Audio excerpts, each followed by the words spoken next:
the Sixth World, there are groups of criminals known as Shadowrunners who act as deniable assets for governments, megacorporations, or anyone who has the new yin. The stories of these agents for hire are known as the Fixer Files. Hello, and thank you for joining us for another episode of the Fixer Files, a collaborative effort between a bunch of Shadowrun podcasters. We've been hanging out together on Discord and talking about how much we all love the content that everyone is creating and how fun it would be to play together. And from there, it was sort of a natural progression to, hey, let's create an anthology of one-shot Shadowrun content, actual plays, and feature people from different shows. And that's how the Fixer Files was born. So I'm really happy that you guys are all joining us here today, and I hope our listeners have a great time along with us. So to get started, let me introduce myself. My name is Paul. I'm the GM and showrunner for a 4th edition actual play podcast called the Hard Knock Sorority. Today, I'm going to be running Shadowrun Anarchy, a more streamlined, narrative-focused version of Shadowrun. It's also the first time that I've run this system, so let's hope it's not a total disaster. And enough about me. Let's let the players introduce themselves. Tell us your name. Tell us a little bit about yourself, about your show, and let us know who you're going to be playing in today's game. So let's start with Igni. Yeah, hello you all. I'm Igni. I'm Lars. You can call me Lars on the interwebs. Some guys maybe know me as Igni. I am, as you might suspecting by now, I am from the Germanies, and I run the Berlin It's a Bug, Not a Feature podcast, where I'm the game master and the host, the editor, and do everything about there. So really looking forward to play with you all, and thank you for running this, Paul. And I will be playing Karl van Breitenbach, an esteemed orc. He is a 5th adept and kind of the face of the group. He is he's kind of not your typical Shadowrunner. He's working for the upper crust in Europe. So that's me. Dr. Friendship, how about yourself? Hi, everybody. I'm Dr. Friendship. I'm the one of the co-creators of Critical Hits. We have a couple of podcasts over there you may be familiar with. We do a Shadowrun on Empty. That's our Shadowrun lore podcast. I'm not usually on that one, but I do a lot of the show running and, type editing and things like that for that. And then we also have SINless. That's our was a 3E actual play. We're working on season 3 right now. I think we're switching over to Anarchy for that one. Not 100% on that, but like 95%. And we've got somewhere like 100-something episodes out at this point, and we're looking to put about 40 or 50 more on the books next season. Very excited about that. I am going to be playing Yanah. Yanah is an elf hippie shaman who doesn't really like hurting people, but is sort of like in the running game more for like the adrenaline rush. Very stoner-esque kind of vibe, very like chilled out, man, and just like go with it, bro. That kind of deal. So should be a lot of fun. I haven't played a character that's really like this before, and I don't usually play magic users in Shadowrun, so this should be a pretty good time. Oh yeah, I love that. Trying out some new stuff. Did you mention what your character's totem is? Oh yeah, he's a Racoon Shaman. Awesome. And what is it that attracted you to Racoon? Well, there's a lot of I guess like combat oriented totems. The Racoon felt a little bit more like mischievous, and given the setting that we're playing in, I feel like some light kleptomania and compulsively washing my food all the time would be like funny and entertaining. So, all right, moving on to the next in line on my Zoom bar up here is Chris. Hello, I am Chris, also known as the Great Unclean One. I run a podcast called Dragon's Greed Gaming, I'm actually pretty new to Shadowrun. I've known about it for many, many years, but we just recently ran a Shadowrun game on our channel called Pay Data, which my friend Adam ran, and I believe he's been on one of the Fixer Files or a couple of the episodes. He's kind of been one of the mad geniuses behind getting it all together. Once he started planning stuff for the show, he really went ham with it. So we have Adam to thank for this insanity in some parts. So, but yeah, so I'm kind of new to Shadowrun. We just played our one campaign, so I'm looking forward to trying out a more streamlined version because the edition we played was a bit much. I mean, I'm all about complexity, but this is definitely one of those games that takes it to the max. So, yeah. So, Oh, I think I lost you just there. muted yourself there. Yeah. okay, sorry. So yeah, we don't have a lot of Shadowrun on our channel, but starting to learn more thanks to Adam's enthusiasm. So we do have more planned, and he's got another game in the works as well that he's working on. So, and he's going to be running a bunch of it at Gen Con this year when we go. So we got a whole bunch of games that we're running at the convention. So looking forward to that. That's awesome. Other than that, I am in the U.S. outside of Chicago, and yeah, today I'm going to be playing Tahni Blackrock, whose nickname is Skywatcher. He is a troll drone rigger, and he is your typical troll, big guy. But his hair, he's got a nice braids, and he's got kind of classic Pueblan attire. A little bit modern, but he's got a cool customized armored jacket. And despite his size, he's quite dexterous when it comes to his hands for all the little trinkets and gears he has to work with when he's working on his drones. So he's here to and I want to thank Yanah for jumping on the grenade there to play a magic user, because I'm not really a fan of playing magic users. So thanks for taking that one for the team. Yeah, no problem, bro. I got you. You know, that the same could be said for being a drone operator, right? Adam wouldn't even let us have some of the tech characters in our campaign. Like, no, there's no none of that. And I was like, that was the most interesting thing to me in Shadowrun was the tech stuff. And now it's like, okay, I guess I'll play a dude with a gun. I don't know. As somebody who just finished playing drone operator in our last season, it's a lot. Like, Shadowrun's very crunchy, and it doesn't get crunchier than that. You can make it a lot easier for yourself by setting up a lot of stuff on the back end beforehand, but they are the most work of all the character archetypes. Oh, sweet. Not in Anarchy though. Anarchy's easy. All right. So that leaves us with Ivar.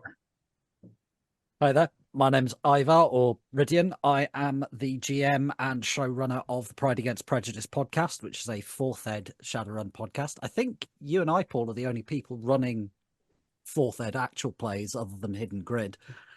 And I will be playing Andrew Oakland, who has also come over from Europe and he's kind of set up as a street Sam, but again, he's not really your typical runner type. He's also doing the dirty work of the European aristocracy. And you and Karl von Breitenbach have worked together before, right? Yes, indeed we have. We have history, man. All right. So let's get into the game. Because this is a one-shot, and because we are somewhat time limited, we are going to dispense with some of the Shadowrun tropes, the initial meeting with the Mr. Johnson and that kind of thing. So I'm going to go ahead and sort of set up a little bit of what's going on here for you and for the listeners. Karl von Breitenbach and Paul Oakland are arriving in Las Vegas at McCarran International Airport after a long flight from London. You're on a suborbital, and thankfully you're all flying first class, big courtesy of your employers on this mission. And that employer is the van der Leyen family.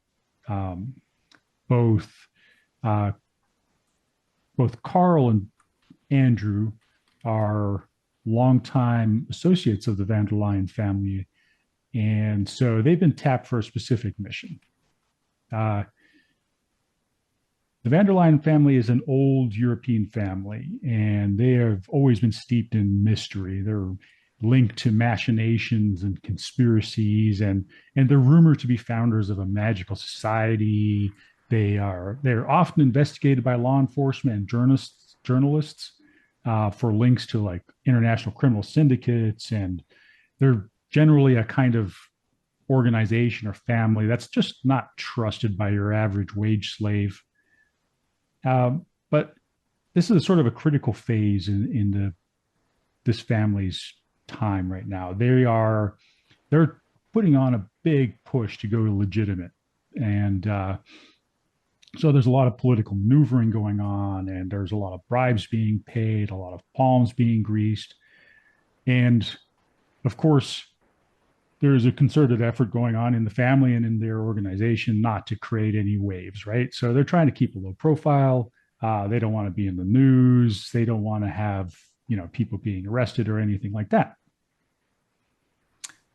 So what could be worse at this time in the family's process for legitimacy? But the black sheep of the family, a person by the name of Isabella van der Leyen, she's decided to run off to Las Vegas. Las Vegas in Shadowrun is located in the Pueblo Corporate Council. And she's a free spirit. She enjoys all manner of vices. She likes gambling. She likes narcotics, extravagant parties, showmanship, just anything that you can imagine. She gets up to and into, and she's run off to Las Vegas. And so the family approached Karl and Andrew and specifically requested that they return Isabella back to England unharmed, with an absolute minimum of fuss, where at all possible, no involvement from the paparazzi, law enforcement, and of course, Isabella cannot be harmed. You cannot physically coerce her in any way. She is untouchable. There are other complications. Las Vegas is controlled by the mafia, and the van der Leyen family, being an old European family, they really look down on the mafia, even though, they might potentially be kind of the same thing. So they would also like you to, as little as possible, get in the way of the mafia or have any kind of interaction with them. So that's the setup. Tahni and Yanah, you guys have been hired by a local Mr. Johnson in Las Vegas. You guys are both based out of Las Vegas. You don't generally do a lot of running in Las Vegas because here's the thing about Las Vegas that the two of you know. Las Vegas, especially the Strip, is locked down. There is a explicit compact between all of the players in Las Vegas. The Vrantesi crime family, the Kashari gang, and all of the other operators in Las Vegas, the corps. On the Strip, you don't do any running. There's no action that's taken place there because you want to maintain the illusion, for the marks that are flying in, that this is, a fantasy island.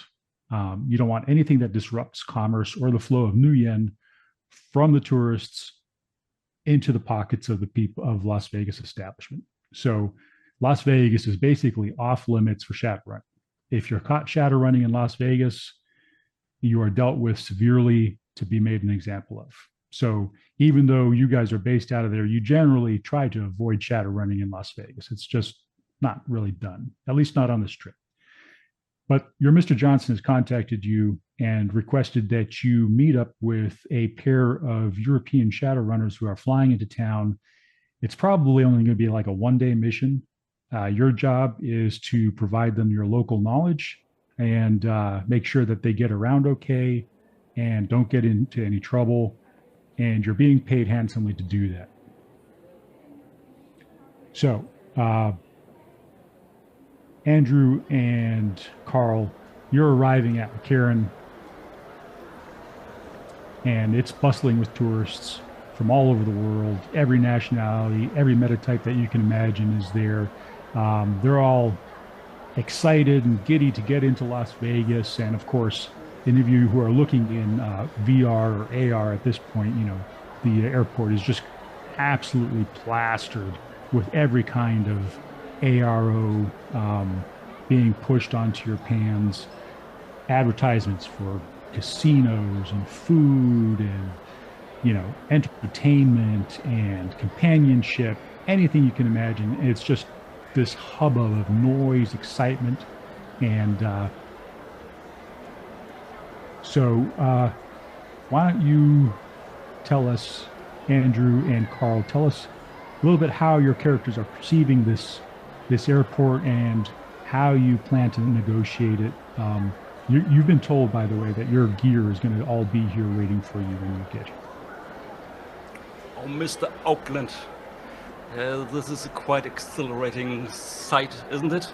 I've never been to the UCAS, and I'm looking quite forward, especially to this place, this Vegas place. You know, I'm not a gambler per se, but I do enjoy a little game of roulette here and there. Don't you think? Well, Karl, we might well be able to take a little flutter on the horses whilst we're here, but I highly suggest that we get our baggage first, don't you think? Oh, I couldn't agree more. Yes, collecting our package is of the utmost importance. I would rather not have our employers find out we had been frittering away time whilst their precious cargo was still in the wind. Oh, well, of course not. But, you know, since we are in a casino, we need to fit in with the crowd. So I guess a little gambling is kind of what we are being paid for, don't you think so? But say, do you have the contact to our local expertise? I was told to look for a Yanah and a Skywatcher. I've got a description of each of them, though. Well, we shall see. We shall see. All right, let's cut to Yanah and Tahni then. So, Tahni, you have a Toyota Gopher pickup truck, which is sort of the sixth world equivalent of a four-wheel drive kind of pickup truck. Are you traveling to the airport together? If she wanted to, yeah. I would. It's definitely a he. Oh, it's a he. Oh, it's definitely a he. Is it? Okay, bro. I guess there's a bit of a 4 o'clock shadow going on there. Sorry, it's the long hair. My mistake. There's not a whole lot of like images of elf hippies that I can find on the interwebs. All right. I mean, yeah, I would offer if he wants to drive, I'll pick him up and then we'll go to the airport together. Well, bro, you know I don't have a car, man. You're gonna have to come get me, dude. All right. How does this drive go? Have you guys ever worked together? Really awkward, I would imagine. Hey, man, if it's awkward, it's only because of you. I'm chilling, bro. Yeah, I mean, Tahni is pretty calm for a troll and rather graceful for his size.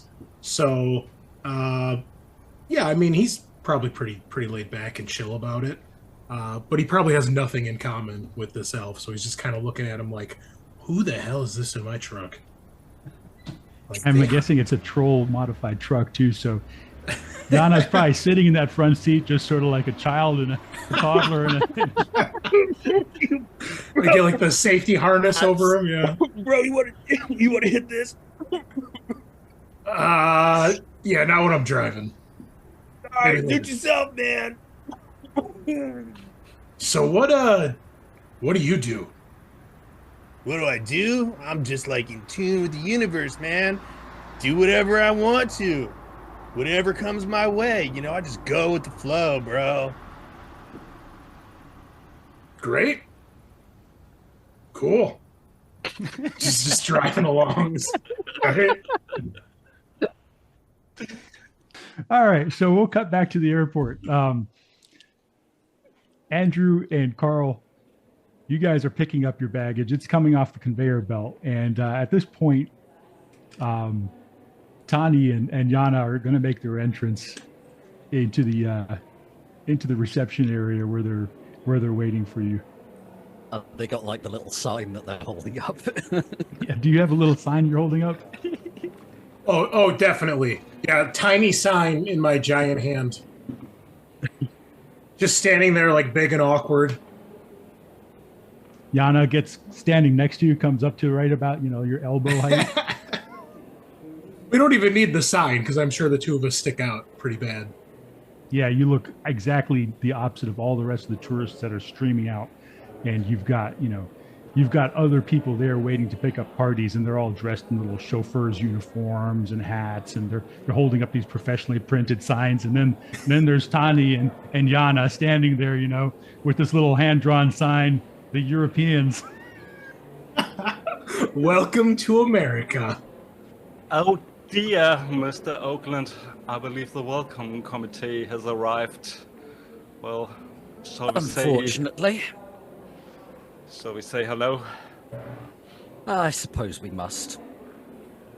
But You see a very nice dressed orc, a very good looking orc.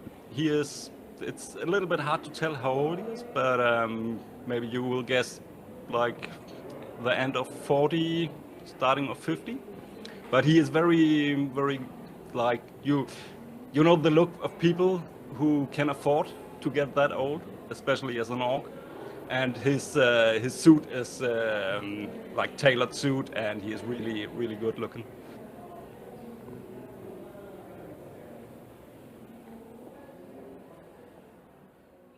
So Andrew he's wearing an immaculate pinstripe suit as well, and he's a little bit on the older side human, probably mid-50s. He's also just got a face like thunder, but that just seems to be his resting face. That's just how he is. And he's also slightly looking at Yanah in the same way that you'd look at something the cat threw up on the carpet. Well, Karl comes to you and greets you with a big smile, and he's being all professional now, and doesn't seem to be bothered by the not fitting outfits and not fitting clothes to ours. Well, good evening, gentlemen. I am Karl from Breitenbach, and this is my esteemed colleague Andrew from Oakland. Very pleased to meet you. I will extend a big meaty hand. Pleasure. Skywatcher. Andrew takes the hand and gives you a firm handshake and a nod and says, "Sir." And Yanah will put both of his hands together and just give a little bow. Peace be upon you, dudes. Andrew Well, blinks a couple of times and says, "And also with you, sir." without missing a beat, Karl takes your hand as well, like doing the same thing as you do, and how do you call it? Like getting into your vibe and playing along, and very well. I believe you have the directions. Sure do. Shall we? Oh, good. I'm glad you have the directions, bro. I think I left them at home. So as you guys start heading for the exit, everybody make a perception test. Ooh, first roll of the night. So here's the thing. You know, like, So little eyeball right above your attributes. Yep. okay. Yes, I'm from Germany, and the trope with Germans is that we are always well prepared and got our stuff together. So I kind of did not that today to kind of break with that trope. And also because we are playing Anarchy, I'm still feeling I am doing what's supposed of me. So Are we still looking for 5s and 6s in this edition or this version? Okay. Given that Chris has not yet played Anarchy, should we explain plot points? Yes, plot points. So plot points are a device in Anarchy by which you are allowed to influence the story and the happenings around you. Each character starts the session with 3 plot points. They are on your character sheet towards the bottom of your character sheet. They show up as a Shadowrun token, little circle, titled Anarchy. And so what you can do with plot points have multiple uses. Obviously, there are some formal ways you can use them, but anytime you want to influence the story in a specific way, let's say you want a specific thing to happen, or you want a specific thing to not happen that just happened, you can use plot points to undo rolls. You can use plot points to go first. You can just like say, you do this awesome thing, you just narrate something, or like if, for example, like let's just say like there's like some water everywhere. I'll use an example from Adam's game. There's like some water everywhere and you want to use it to like shock some bad guys. You could just use a plot point to say there's like an electrical box sitting right there, and I shoot the electrical box and it zaps the water.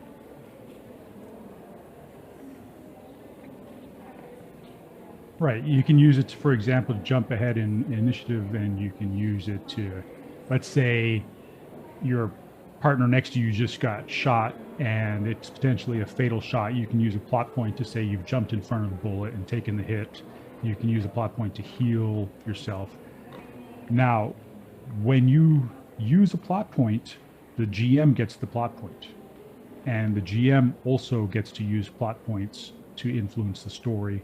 Not necessarily the same way as players do, but plot points are a very important part of Shadowrun Anarchy, and as is Edge, honestly, right? I mean, everybody's got a couple of Edge points, and using Edge is, and when to use Edge is sort of a cross between an art and a skill in Shadowrun. Cool. Well, I'm going to use a plot point, and it turns out Isabella's sitting in the truck waiting for us when we get there. Nice. Nice. You catch on quickly. All right, let's all go drink. Wait, well, since he has the plot point, like what he's probably going to do is she takes off with your truck. Yeah, get after her. He's going to give her right back and just like, there she goes. Yanah and Tahni showed up with Isabella at the airport. Here you go, guys. We've been partying for like 3 days, man. Yeah, what took you so long? Now she's totally wasted and to no use at all. Everybody's got a couple of hits, it looks like, except for Karl. Yeah, I was getting a little too excited. It was the number of dice I shouted out was 7. I got 0 hits.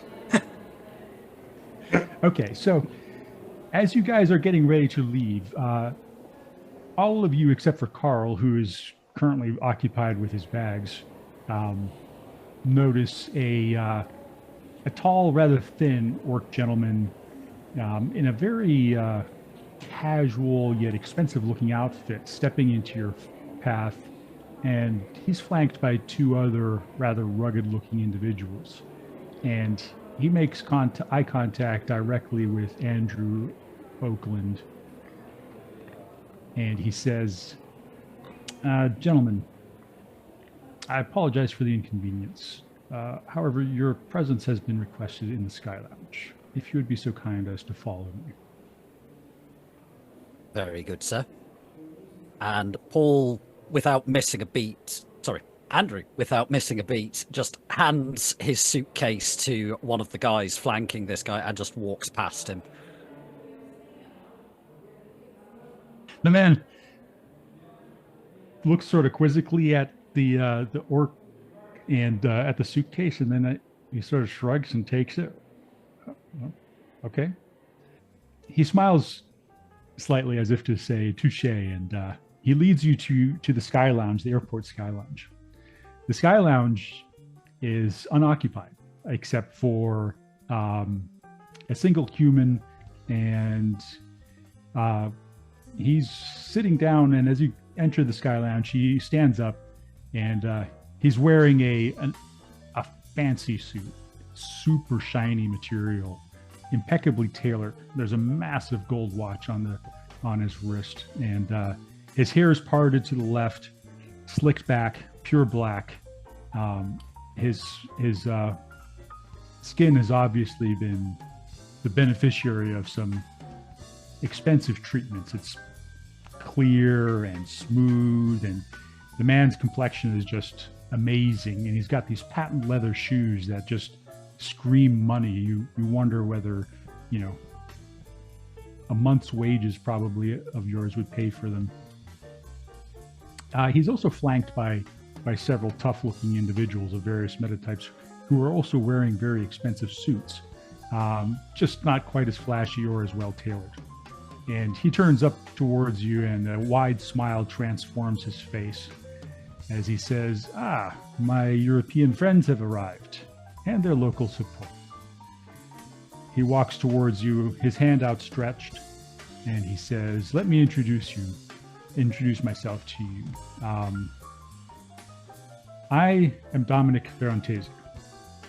And at that point, I think both Yanah and Tahni can use their local area knowledge to know that you are standing in the presence of a high-ranking member of the Verontesi crime family.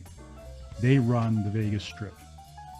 The name rings a bell to you as well, Andrew and Karl, because in your mission brief, one of the things that you were specifically told is, don't get us involved with the Verontesi family. Now, here you are. Oh, well. Allow me to be the first to welcome you to Las Vegas, Sin City, the city that never sleeps. On behalf of the Verontesi family, I apologize for the inconvenience, but I needed to have a word with you, discreetly and away from the prying eyes of the Strip. I hope you understand. Well, of course we understand, Mr. Verontesi. It is quite a pleasure to make your acquaintance. I hope you find everything as well with our arrival here. We certainly do. How can we help you? Well, let me speak plainly. Out of respect for the van der Leyen family, and for you, of course, your reputation precedes you. He looks at Yanah and then he looks at Skywatcher, as does yours. We, of course, we have you on our radar. The Verontesi family is, of course, aware of the nature of your mission to Las Vegas. And I should say that we're a little bit hurt that they didn't approach us directly. But, okay, that's fine. We understand. I wanted to make sure that you were aware of some of the rules of operating here on the Las Vegas Strip, just to make sure that there are no misunderstandings. Normally, the Strip is off limits to any kind of shadow work or any other activities that would shatter the illusion of the Strip, and we don't want to disrupt the flow of Nuyen, as you can imagine, from the tourists out there into our pockets. Out of respect for the van der Leyen family, our own organization will, in this case, turn a blind eye to the fact that you've come here to do some work. We hope, in turn, that we can rely upon you to extend the courtesy of doing everything in your power to avoid any kind of overt violence and disruption. We hope that this favor will in time potentially be reciprocated by the van der Leyen family. Very good, sir. Your care in making us aware of the rules of engagement is very much appreciated, and we will, of course, be respecting those rules. I nod. Excellent to hear. He looks at Tahni and Yanah, and he says, and in your case, we are also making an exception. I know that you're aware of the rules as locals. Normally, you know that any kind of action of this type happening on a strip would be seen unfavorably by literally everybody. In this case, we understand why you took the job. We respect it. We're going to let you do this one job, but I want you to understand this is an exception. Yeah, I'll nod. Appreciate that.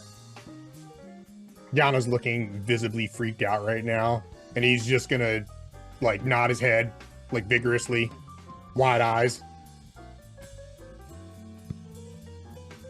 Andrew is sat in the chair opposite this mafioso, looking just utterly relaxed. Like this is where he's supposed to be. Of course, this is the nature of the game, right?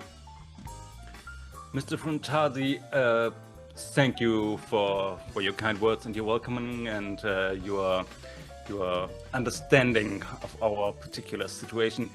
Excuse me, but can you tell me, where did you get these shoes from? They are quite extraordinary. Would you mind me to... He sort of lifts his pant leg up and turns his foot, allowing you to admire this shiny patent leather, obviously genuine leather that's just been crafted to meticulously, the detailing, the stitching, the finish, the differences in finish. Well, these are made in Italy, of course. Of course, Italy. It is. It's If you would like, I can give you the name of my cobbler. Oh, please do so. I would very much love that. He opens up a comm link and flips an ARO over in your direction, and it has the name of an Italian shoemaker who you've actually heard of, and they're in northern Italy. And he says, man of taste. I can appreciate that. And while we're at it, maybe we should exchange comm numbers, just for the case that anything out of the ordinary should occur, so that we can stay in contact and make sure that we don't breach any of your concerns about us being here on the strip. We could do that. I don't mind doing that, although I should tell you that we will be in contact with you for the duration of your stay as it is. Oh, of course, of course. I would expect nothing less, sir. He flips you another ARO with his comlink number on it. And then he says, so I have one last bit of information for you. Again, as a courtesy and out of respect for the Van der Leyen family, I'm going to make your jobs a little bit easier. I know where Isabella is, of course. He grins somewhat, and he says, she's taken up residence in, in our very own casino.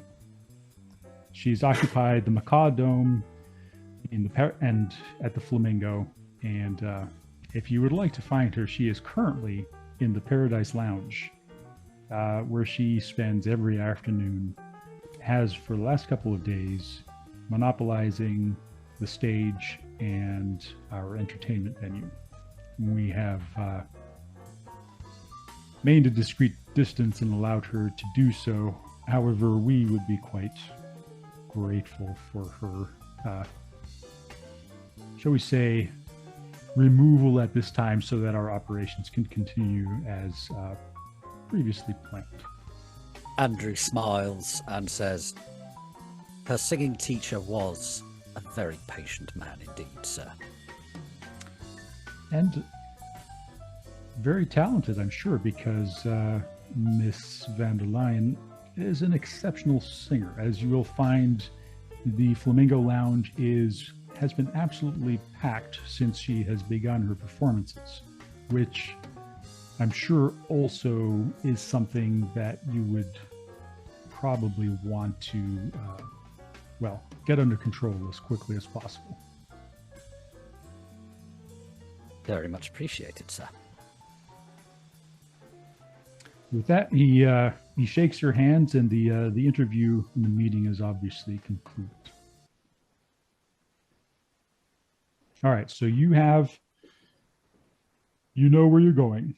Tahni, you know where the Flamingo is. It's one of the main resorts on the Strip. It is the headquarters of the Veronese family in Las Vegas. It is called the Flamingo, and it is styled very much in along its namesake. A lot of pink hues, a lot of birds. The penthouse that Miss van der Leyen has occupied, that Dominic Ferrantese told you, is called the Macaw Dome. The Macaw Dome is famous in Las Vegas. It is the penthouse on the Flamingo with a giant glass dome filled with exotic plants and birds.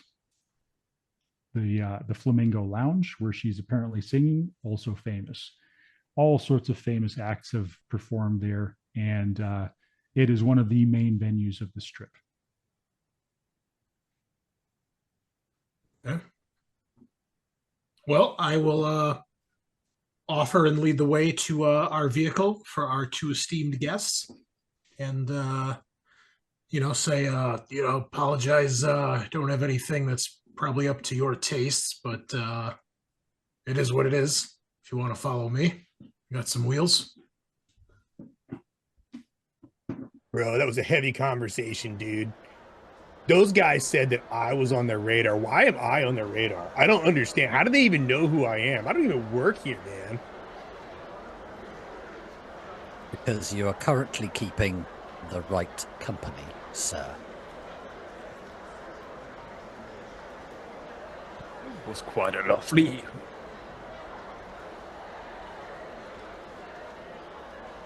I don't even know what that means, dude. White.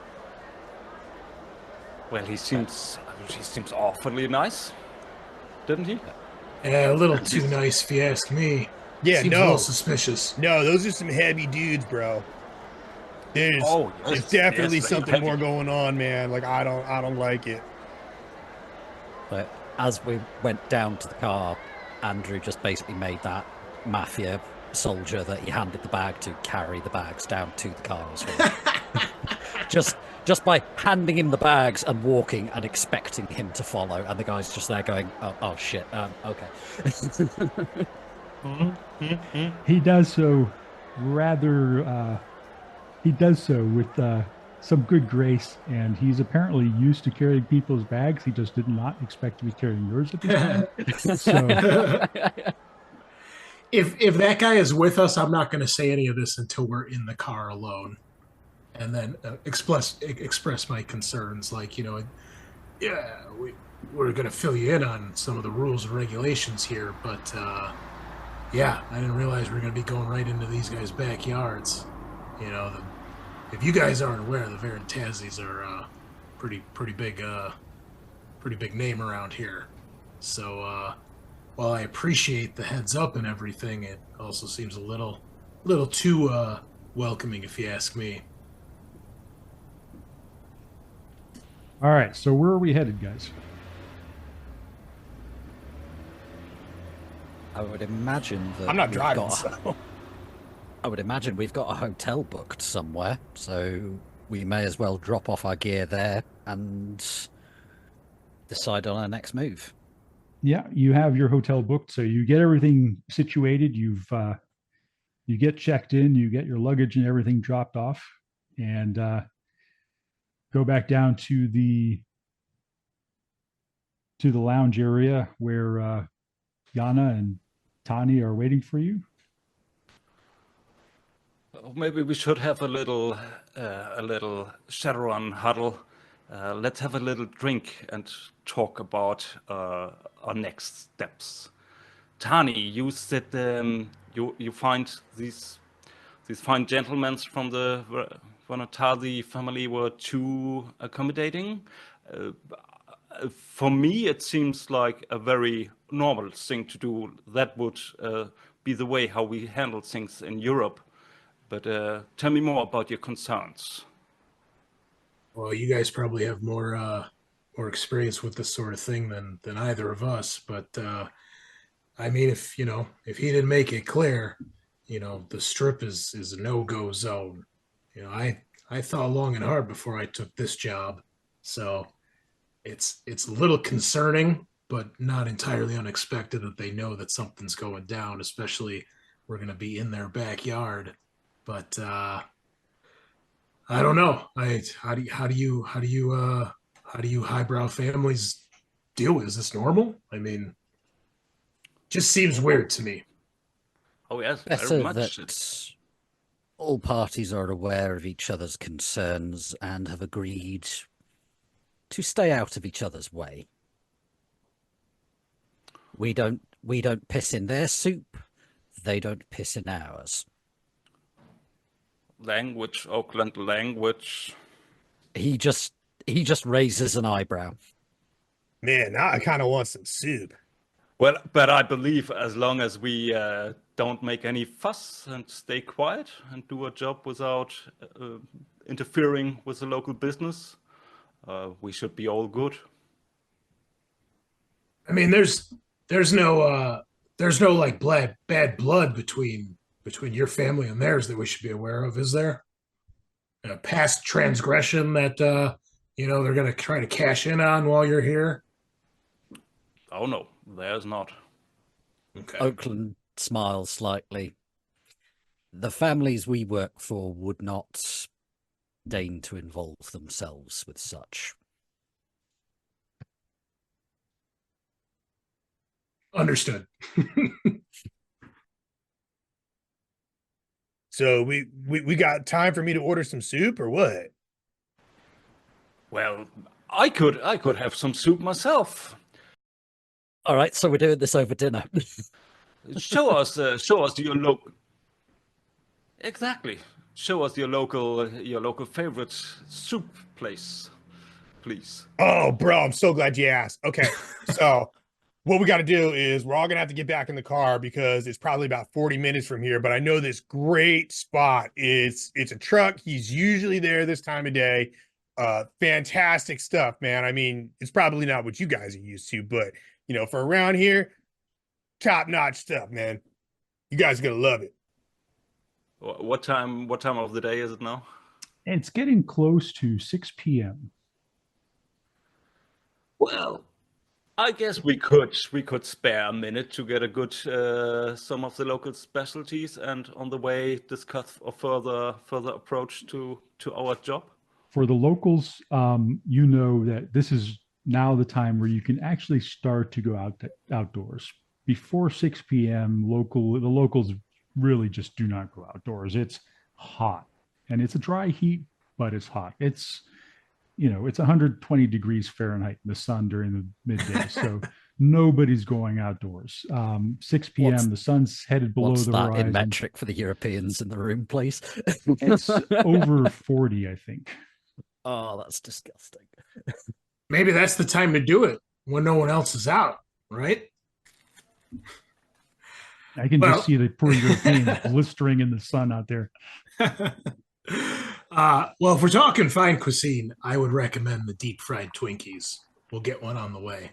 Very good. Oh, now I want deep fried Twinkies, bro. My character would be disgusted by this, but I live in Scotland. We deep fry Mars bars, fuck's sake. That sounds like something that would be served in one of the local chip shops. Yeah, that's just delicious, dude. Don't knock until you try it. Yeah. Oh, no, I'm not. So I guess we'll load up in the truck. We're going to go to get some soup and Twinkies, and we're going to discuss how we're going to do this. So I got dibs in the back, bro. Yanah just hops into the bed. Yanah wants out of that troll-sized seat. Yeah, I'll strap him in with another massive harness. With another kiddies booster seat. Yeah, right. The thing is, we're all going to be on those. Karl's in work, so he's probably not too terrible off in the front seat. Oh yeah, I guess I fit fine. It's comfy for me. So as we're driving over there, I turn to one of the two locals and say, "So, the Flamingo Lounge, was it? What do you know about it?" Well, Yanah's in the back, so Make any sort of check. We don't need to make a check in Shadowrun Anarchy. Your knowledge skills are basically you know what's going on around here. I'm not. Okay. I don't think you need a check for this. You both have. I've added a knowledge skill to your character sheet just to make it official that you have the knowledge skill. I see that. Yes. The Flamingo Lounge, like I said, is one of the premier entertainment venues on the Strip. It is located in the Flamingo Resort, which is operated by the Verontesi family. It is a large circular stage at the center of a venue that's filled with basically pink and mauve plush velour seating with balconies. It's where all of the big acts go. Maria Mercurial has performed there, and Shield Wall has performed there. Everybody who's anybody in entertainment in the Sixth World has performed there at some point. So you know it. I don't know. Is Tahni? Does he like to go to shows and things like that? Maybe not shows, but I think he would definitely like to do a little bit of just casual gambling. You know, probably just to be around like some other people and kind of have like a not like a gregarious time. You know, he's not like getting hammered or, you know, shooting up drugs or anything, but just to be part of a group that's having a good time and, you know, rolling some dice. Yeah. So you've been there. You're familiar with it. I don't know, Yanah. You might be persona non grata at the some of these gambling establishments just because of your habit of dropping chips in your pockets as you're passing the tables. maybe. Maybe. They don't know about that, though. We're not going to talk about that. So Yanah probably does know. I imagine that as a follower of Racoon, the lights, the bright lights, the shiny objects, is probably just a wonderland for your character. Pretty much, you know. Yanah's not much of a gambler, but you know, does enjoy the glitz and glamour and all the exciting, like, loud noises and, you know, light, bright, flashy things. The slot machines are probably pretty favorable. Las Vegas.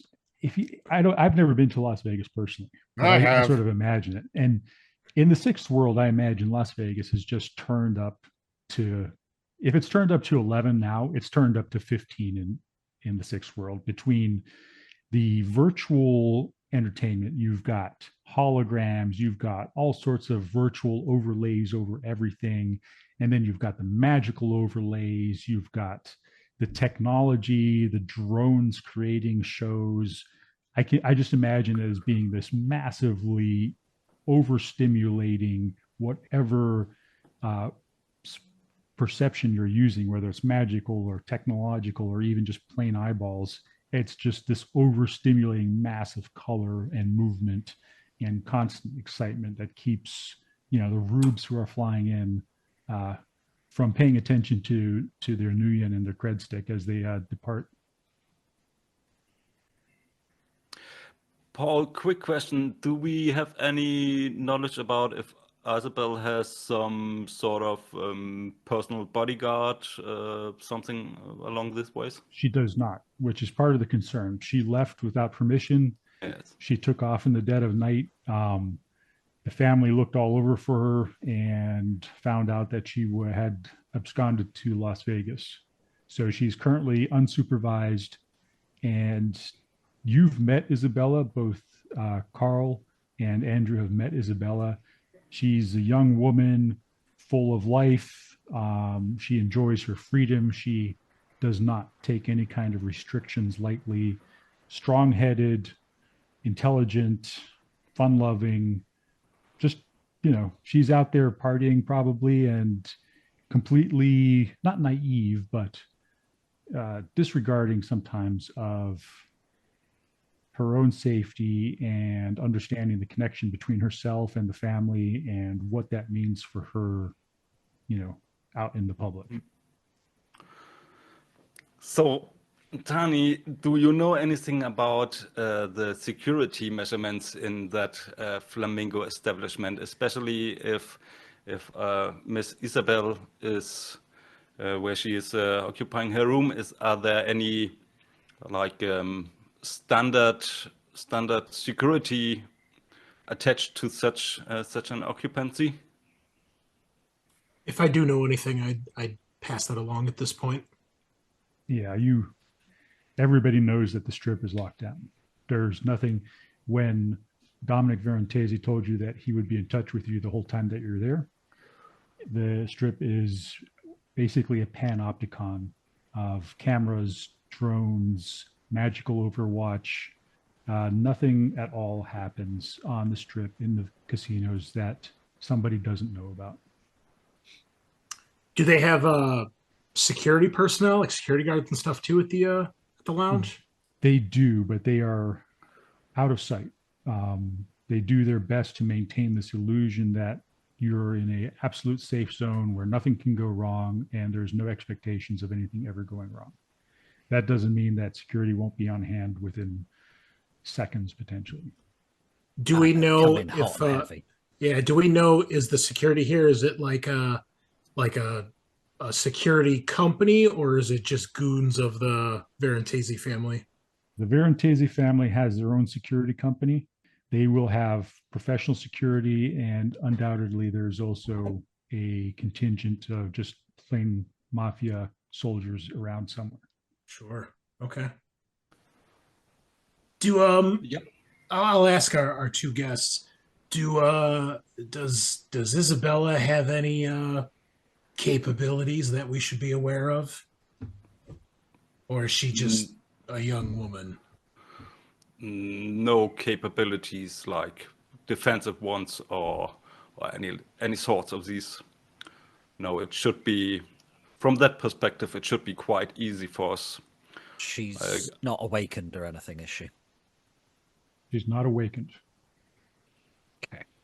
So you guys know her. So assuming we get to her, how do we get her to leave? I mean, our brief told us we're not supposed to hurt her or lay a hand on her. I mean... Oh, no, that is of the uttermost importance that she is not harmed in any way. So, and I'm quite sure, if I remember Miss Isabel right, that she is not willing to leave her good times.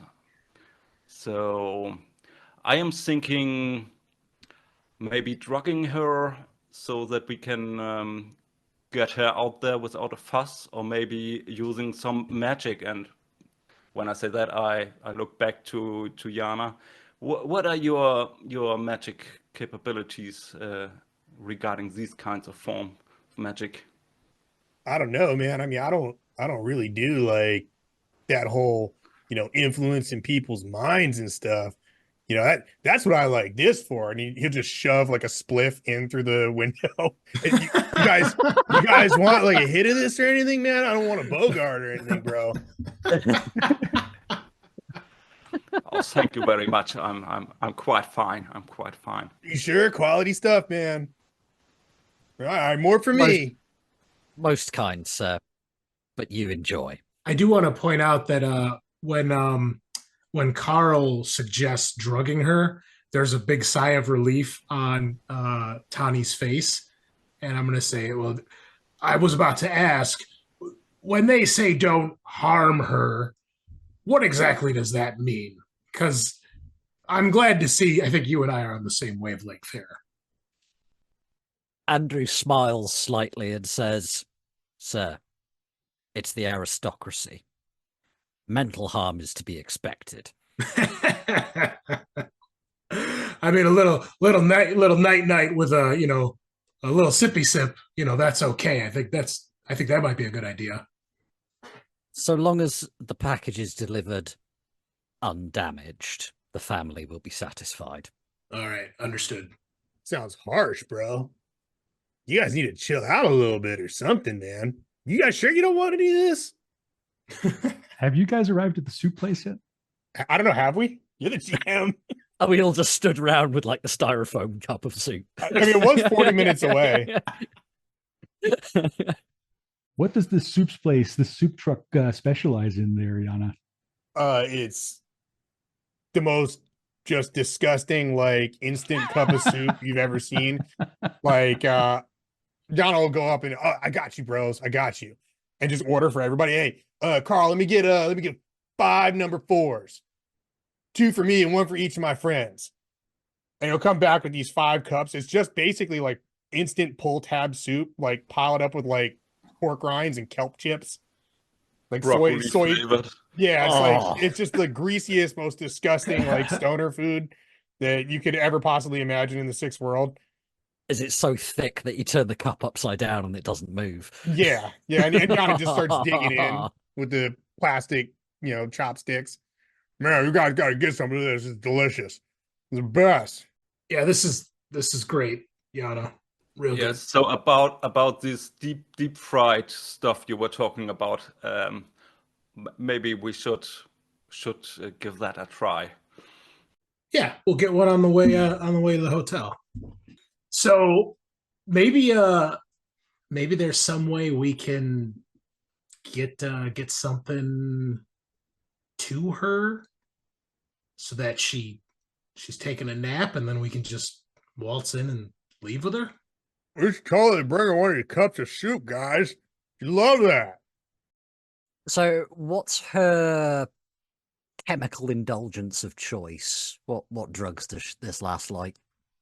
She enjoys anything that is any kind of upper mood lightener, anything that has any kind of mild hallucinatory effect. Nothing really heavy, but it's all more recreational stuff. She's all about having a good time, partying, hanging out with friends, experiencing new things, that type of stuff. All right. So Andrew turns to Yanah and says, "Sir, would you be able to I think I see where this is going. I think we all do. get your hands on some Nova Coke? I think the young lady would enjoy a delivery of snow." Oh man, that's not really my usual flavor, but I mean I could call someone. But I think there's the main problem we are facing right now is to get close to her, because if like Andrew or myself will approach her, she recognizes us. Yeah. And the 2 of you gentlemen might have a troubling time approaching her because of the social standing differences. No. Mm-hmm. Mm-hmm. So a fun fact is, if she likes to perform at this flamingo place, maybe we could kind of befuddle her. I myself, and I would like to spend a plot point to make that narrative happening now, actually have a little career in singing myself. So maybe we could at the end of her act, I could spontaneously join her on the show, so that she is kind of forced to not leave the place and not ignore me. At the end of the song, I will apply a trauma patch, a tranquilizer patch on her. You make a big fuss, and we use the distraction to get her out there. Is that going to cause too much publicity, though? Well, there's that. Depends upon the distraction, sir. I mean, I just want to throw it out there real quick. It seems like the problem is that she doesn't want to leave. So how do we make her want to leave by herself? Then you guys could just, like, I don't know, pick her up. I believe Oh, my a goodness. large amount of neurostun in her Nova Coke should suffice, sir. Man, you guys are like violent, bro. Isn't Well, what's there the- like another way? Can't we all just get along, man? No, we can't. The problem is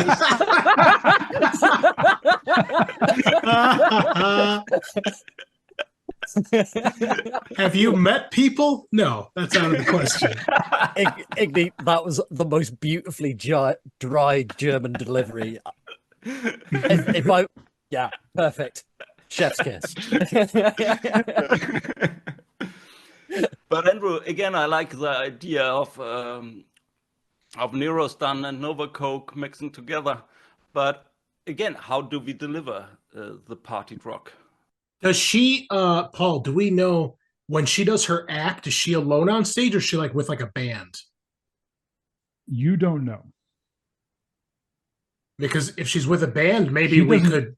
She doesn't have an official act. It sounds like, if you interpret what Dominic was telling you, it sounds like she's simply commandeering the stage and like kicking the performers that are supposed to be there off and like taking over.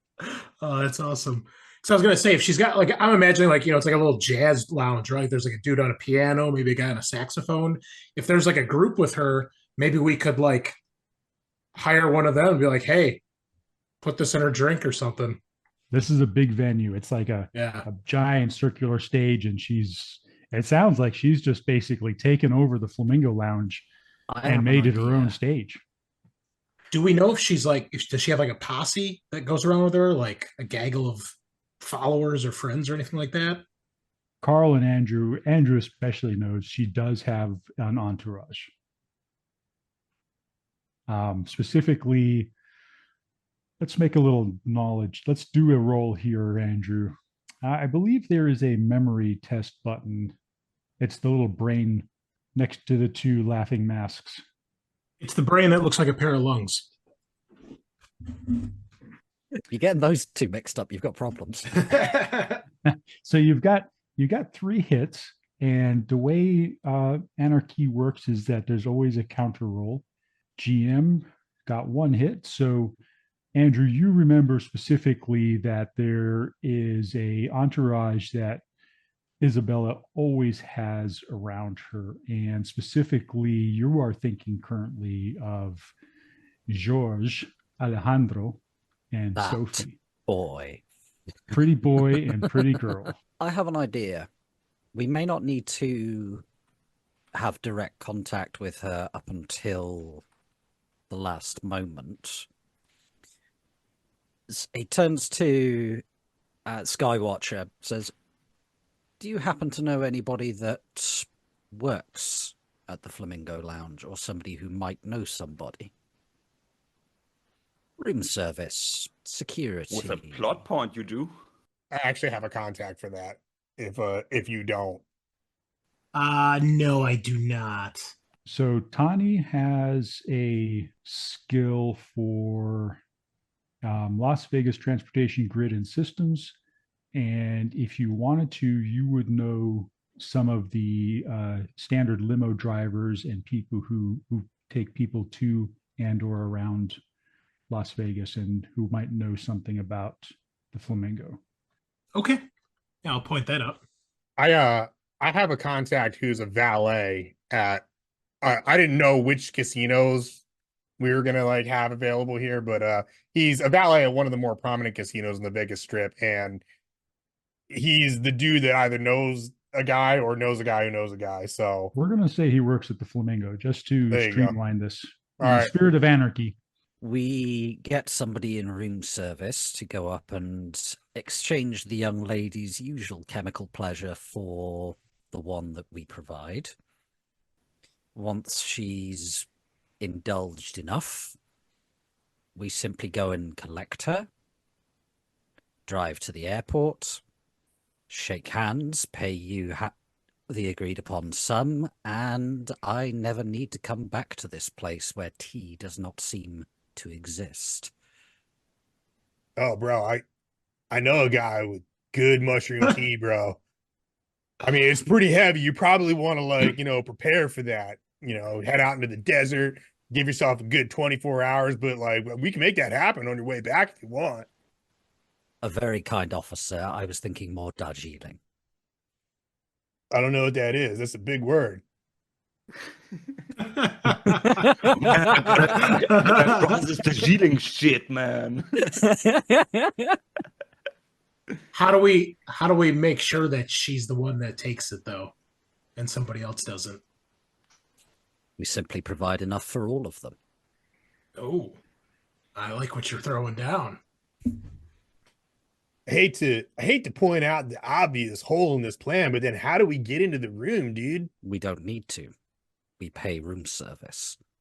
To pull her out of there? Ah, I see. Sorry, I misunderstood. I thought you were discussing putting her chemical pleasure within her room. Nah, bro. I mean, like, how do we get her out of there once she's like, fast asleep and all that? Because, I mean, I don't know what it's like over in Europe, but most of the time here, when people fall asleep, they don't really move too much. I mean, maybe sleepwalking stuff and that kind of thing. I don't know. I don't know what it's like for you guys, man. How much of a bastard do I want to be? Do I just want to go out and buy a massive roller suitcase? Hey, Paul, do we have a timeline on this whole job? ASAP. All right. The Macaw Dome is famous. I already told you guys it's famous and why it's famous. Some of the other things that it's famous for, well, any penthouse, it's going to have a private elevator. It's going to have its own maid service, so not your standard room service. So access to any of the private penthouses on this trip is going to be through a private elevator, through private access, and they're going to have a very specific staff that's specific to the penthouse. Does it have either a balcony or like an outdoor terrace or like a landing pad, anything like that to the dome? It might. The Flamingo definitely has a landing pad. You specifically know that for certain. Okay. So there are private VTOL services that come in and drop off the whales that don't want to enter through the front door with the rest of the plebes. Does the Macaw Dome itself have a balcony? You're not sure. You do know that the Macaw Dome has a glass dome over the entire thing of it. So the birds don't fly out. Can I send one of my drones just to fly around and take a look? Or is that like a no-no? Like, would that just be instantly shot down?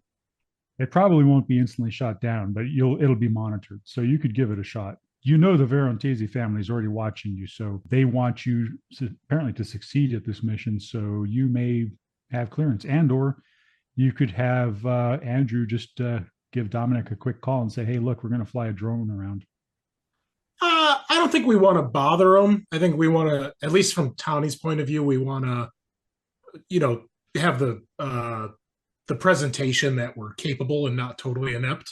So rather than bother the guy, I'll just send a drone to just, circle around the dome, see if we can get some surveillance and kind of a layout of the place and at least get some intel.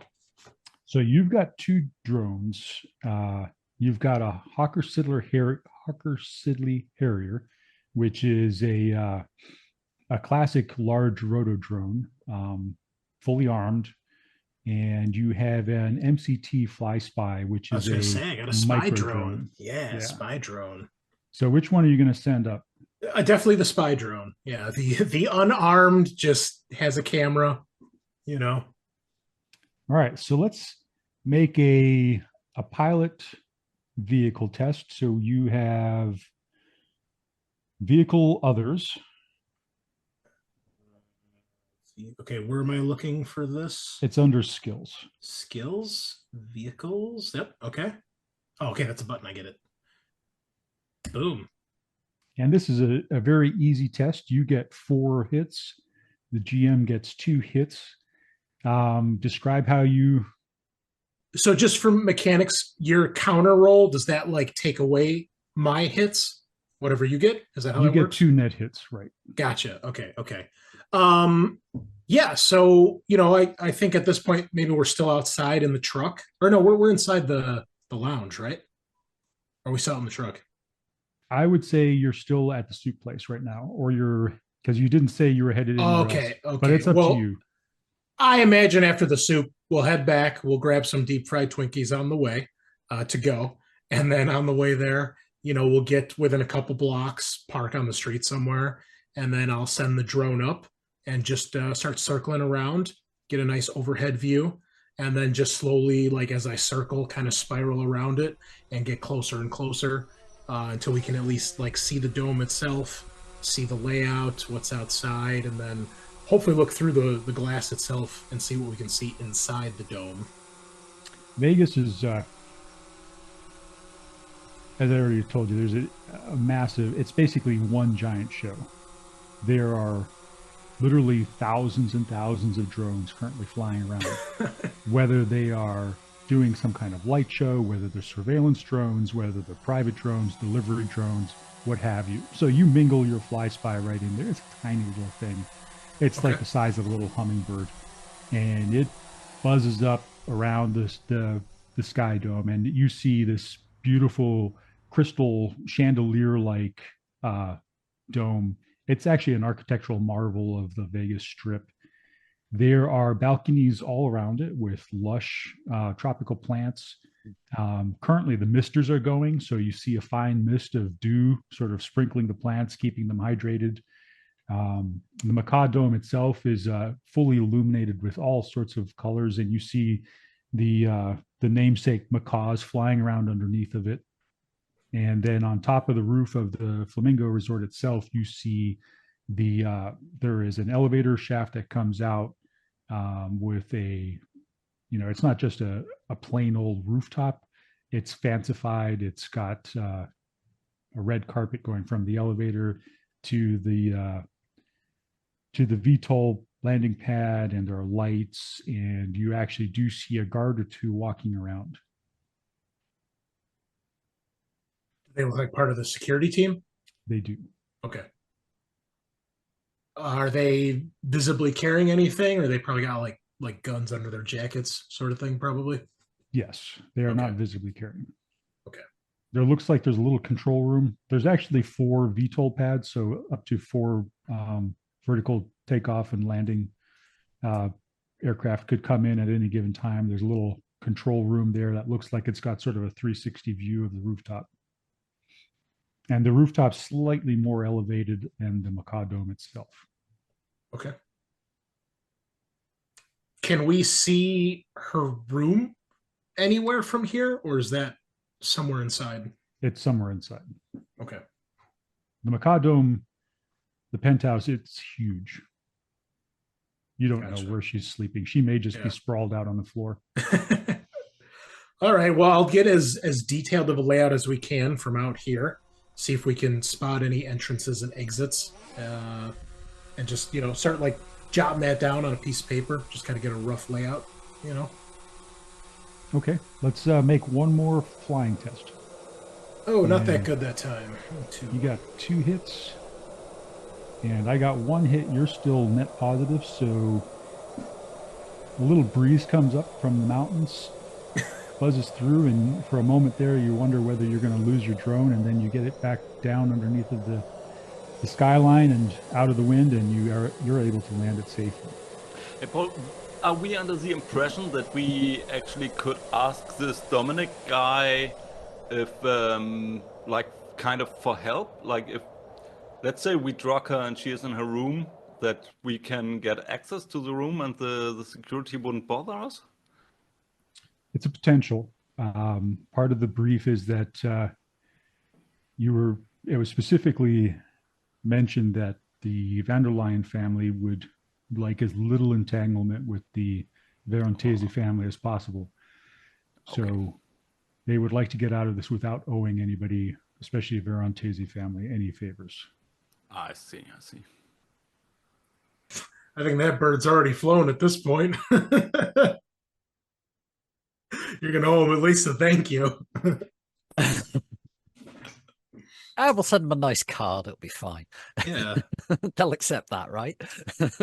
So I was thinking something of that Yanah said. Maybe there's a way to make her just not want to be here. Like, That's what I'm saying, dude. I mean, we could like mess with the plumbing in a room or, set off a stink bomb in there or something, just get her down to the lobby. And then, it's a lot easier than trying to like go abduct somebody from, the sky tower over here. well, again, we gotta try to keep this on the DL too. If we got a bunch of people running around screaming in the lobby, that's not gonna work either. After we've reversed the plumbing, yeah. Yeah. But like speaking to our two European friends here, it sounds like at least some of the people in her entourage. Is there anyone there that's like close with her that might be able to convince her, or maybe plant a suggestion like, hey, let's take this party elsewhere? Maybe we could snag him in transit somewhere? Your knowledge of Georges and Sophie is that they are classic entourage opportunists. They see Isabella is their ticket to the high life, right? They anything that threatens their relationship to Isabella, they're going to be averse to facilitating. Also, it should be mentioned, and I think we'll just roll this into the previous memory check that Andrew did. Isabella is genuinely fond of both Georges and Sophie, so there's some risk there potentially in separating them. Could we use one of them as a bargaining chip with her? I'll ask Andrew and Karl. Like, if we had one of them, would she be willing to listen to us or come with us? It would either make her more compliant or make her more Less likely compliant? to... Unfortunately. Yeah, okay. Another thing I was thinking of, I'm quite good at disguising myself. So maybe if we could get some hands of the staff uniforms, and then we can drug her real good. Her entourage will follow her up to her room. She can rest. And then maybe Andrew and I, disguised as staff members, go up there and escort her out the back door. I'm not gonna lie, like, the gamer in me totally wants to like Ocean's 11 this and have like a heist of getting her out of the casino. That seems most exciting to me. However we do that, and I love the idea of you guys putting on disguises and like put her in one of those like those bags that you have for like a suit jacket, and just have her like hung up on a cart and just wheel her out. Nobody will know. I have an idea. I like that. I like that totally. If we find a member of staff or four willing to, quote unquote, lend us their uniform, that would give us greater access to the building. And from there to her room, we place the drugs, wait for her and her entourage to enjoy the compliments of the house, and wheel them out. Well, her out. They can stay put. I'm enjoying the prospect. I so wish I could see George's face when he realizes he has to pick up the bill. Well, you guys, you want me to make some calls or something? Yeah, I think we should get some sort of drugs and try to sneak them in there and start that route. Well, what do you want me to do first? You want me to call for drugs, or do you want me to try to get some uniforms and stuff, man? Maybe if you first got the uniforms, then we can do the reconning and you can get the drugs meanwhile. All right, hang on. Let me make a call. And Yanah's gonna get on the comm link and call Mike Cannon, the valet for the Flamingo. What's Mike Cannon like? Mike Cannon is He's basically a valet. He pretty much just parks cars, but because he comes in contact with everyone, he knows everybody. He makes friends with everyone. He's got all of the contacts. So if there's a guy, he knows him, or he knows somebody who knows him. Hey, Yanah, what's up? Mike, what's going on, brother? Hey, I got a request for you, man. I'm doing a little work around here, and I was wondering, how hard would it be for you to get... Wait. What do you mean you're doing some work around here? Trust me, it's all above board. It's sanctioned. Okay, you know how I do. I don't really work in Vegas. I don't direct where I eat, bro, and you know that. This is just a real quick in and out. Somebody needs to go home kind of situation, and don't worry about the details. Uncle's on a stick. You better not. Be careful, man. Look, I promise you, we've already had the discussion that we need to have with the heavy dudes. It's all good, bro. It's all good. All right. Keep my name out of it, whatever you do. Yeah, no worries, man. Of course. I wouldn't throw you under the bus like that, man. Yeah, no, I know. It's just operating in Vegas is a different thing. That's all right. Never mind. I trust you. What? How can I help you out? Look, this is real simple. I need two things from you, bro. I need to find out where this person's staying. What's her name? Isabella Van der Linde. I know everything about it. The whole strip is a buzz with this chick. Yeah, like she's from England. I think so, somewhere over there. I don't know, dude. Like, I got some heavy dudes here with some weird accents, man. But basically, like, everybody wants her gone. Okay, so our job is just to get her on a plane, dude. So I just need to know where she's staying, like what her room is, and like how we can get there. And then I don't know if you got anybody like in like the laundry department where we could get like 4 uniforms or something like that. Oh yeah, I mean, look, this one's actually sort of easy, man. This chick, she's at the Flamingo. You know what that means. And she's loud and proud all over the place. Everybody knows where she's at any given time. Yeah, that's what I'm saying. We just need like her room number. Well, she's up in the Mikado. Oh, she stays in there? Yeah, that's her whole private suite. She got that whole top floor. What a trip, dude. Okay. All right. There's like a party up there every night. I'm driving people up there every night. There's literally, if there's somebody on the strip who's anybody, they're there. That's but wild. You know where she's at right now? She's at the Flamingo Lounge. Yeah, okay. All right, bro. Well, can you hook us up with some uniforms or something? Some way for us to get up there? I don't know, like caterers or something. Let me make a couple of calls, and I'll get back to you. And in return, you're gonna hook me up with some good sweet stuff for you know what we're talking about, right? Oh, I can make that happen, brother. Yeah, a little little rollable, a little consumable. I got you covered, man. Right? I got you covered.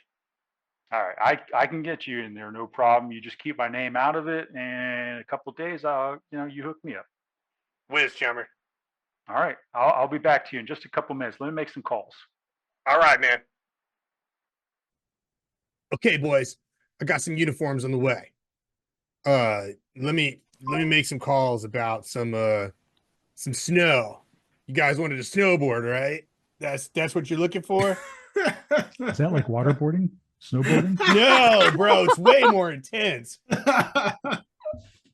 Dude, you got to hit the slopes. Come out to Utah or something with me sometime, man. It's wild, gnarly powder out there. Waterboard with Nova Coke. Oh, God. It's really fun for the first couple seconds, and then it all goes downhill. It's waterboarding, but with liquid cocaine. Oh my God. All right. So my next call is going to be to Simeon Katz. He's the Israeli smuggler. He's not a very nice guy, but he's a dude who can get just about anything. So we'll call him up. Yes, Simeon here. Simeon, what's up, bro? It's Yanah. Oh. Yeah, I know.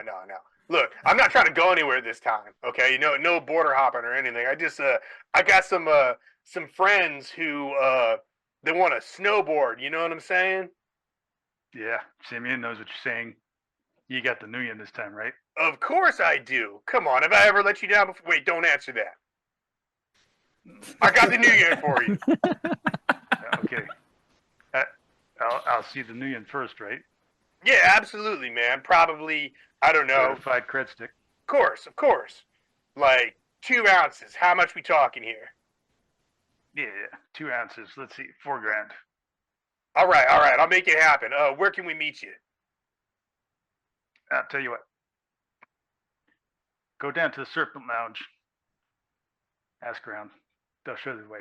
Said the Circle Lounge? Serpent. Oh, the Serpent Lounge. Oh, okay. Sorry, bro. Yeah, the Serpent Lounge. I got you. Okay, yeah. We'll make it happen. I'll be there All shortly. right. Pleasure will be all yours. It always is. Later, bro. Yeah, later, bro. All right, so I'm gonna need like $4,000. What's so funny? You guys wanted some Nova Coke, right? I mean, drugs cost money, dude.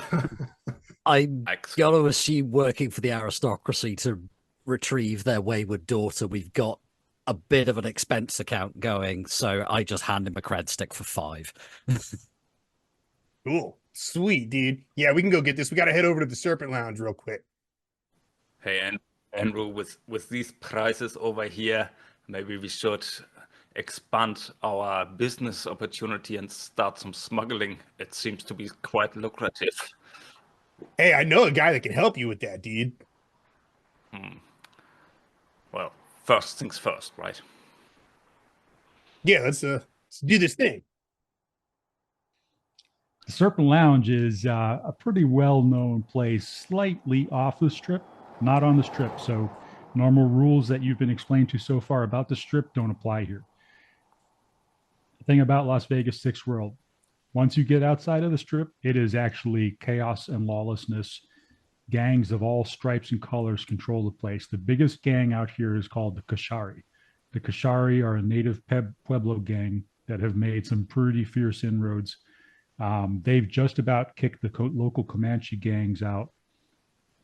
So once you get off the strip, it's the rule of the gangs. Anything goes. There's virtually no law enforcement, and the Serpent Club, or the Serpent, whatever I called it, the Serpent Lounge, is just outside of the strip, and it's a pretty well-known place for Shadowrunners and smugglers to do their deals. You enter in. It's a stylish place. It's got a vibrant neon interior. There's loud music, plenty of ARO stuff going on, and its decor is all about the snake. So the floor is all sort of animated with VR overlays showing sort of swirling snake pattern stuff, and it's pretty intense actually. So you get in there, and so there are snake patterns just writhing all over everything. You go in, you go up to the bartender. Once you mention who you're looking for, he sort of just motions towards the back and heads you off over there. Simeon's sitting in sort of a circular booth with a small entourage, as he usually is, holding court. And as you approach, he sighs deeply, and then he notices the people with you, and he sits up a little bit straighter. What is this that you have going on here? Oh, they're just some coworkers of mine. No worries. We're just here, quick in and out. You said certified cred stick. Here you go, bro. Slide it across the table to him. He flips it over to one of his compatriots, who slots it and nods. And he nods at another guy. That guy opens up his jacket, puts a small little case on the table in front of you. All right, my business is concluded. Hey, thanks, man. I appreciate it. I'll be in touch. He looks at Andrew and Karl. Where are you guys? Oh, they're just my friends from out of town. You don't need to worry about them, Simeon. Everything's all cool, man. We're out of here, bro. We'll talk to you later, dude. I can see that they're from out of town, but I'm curious. It seems like they are. This is a different league of people that you normally work with. Yeah, I mean, we're just gonna head out now. Okay. What's your name? What? He's looking at Andrew and Karl. A pleasure. I'm sure. Would you like to have a seat and drink with me? I apologize, sir, but we are on a short time scale. But your assistance in meeting that time scale has been most appreciated. Okay. Well, should you find yourself in Las Vegas again, don't hesitate to look me up. Next time, don't break down. I inspect his shoes. What quality are his shoes? You cannot see his shoes as they are under the table, but you suspect from his attire that they are probably nothing that you would be interested in. Well then this concludes the business. He's wearing sandals with socks. Oh yeah, I dome him immediately. None of that. Good, so we are actually quite on a time schedule, so excuse us. Okay. Good enough. Keep your cards close to the chest. I understand. Good luck. Stay out of trouble. Yeah, by that I mean stay away from Yanah. What did I do, man? Nothing. That's the problem. Have a nice day, sir. Well, he looks at Yanah one more time and says, Yanah, come a little closer. Lean in. Be careful. These men are not to be played with. I know, bro. I got this, dude. Okay. I'll be seeing you. From what you get from that exchange is that, aside from that gruff exterior when you called you in, you guys are contacts. He has some small concern for you. He does do business with you, so he's giving you that one little bit of freebie advice right there. Try to get up out of here, and not get accosted by any gangs or anything on the way out. Yeah. You guys have sourced your recreational materials. You know where to find Isabella. What's the plan? I say we just get in our disguises and just go in there and play it by hand from there. Yeah. So as you're leaving the Serpent Lounge, Yanah's comm chirps. Hello. Hey, it's Nick. Nick? Who's Nick? Mike. Oh, Mike. Mike, what's up, bro? Hey, man, I was just talking about you. What's going on, dude? I was like, who forgot whose name here? Names, am I right? Yeah, it's Mike. Look, I got your stuff lined up. Oh, that's funny because I heard that Las Vegas is about to have a snowstorm, bro. It's gonna be a blizzard down on the strip, dude. Wait. Damn. What time? Can I join in? Right now, dude. All we gotta do is just meet up, man. All right. Yeah, I'll be there. I got a client I got to drop off here real quick. Listen, there's one thing I couldn't quite get done for you though. What's that? I got the uniforms for the Flamingo Lounge, but I can't get you codes for that elevator. She's got a private elevator. Damn. Okay. All right. We'll work it out, dude. We'll work it out. Where can we meet you? All right. Sure. Look, go around to the back of the Flamingo Resort. back where the valets hang out while they're waiting for their clients. Right. I'll meet you back there. Okay, bro. Namaste. Yeah. Namaste. All right, so we got to go meet him around the back, dude, like back behind the resort and stuff. And we'll have our uniforms. He couldn't get us the codes of the elevator, so I don't know what we're going to do about that. Oh, is one of you, and thereby I mean Tahni, are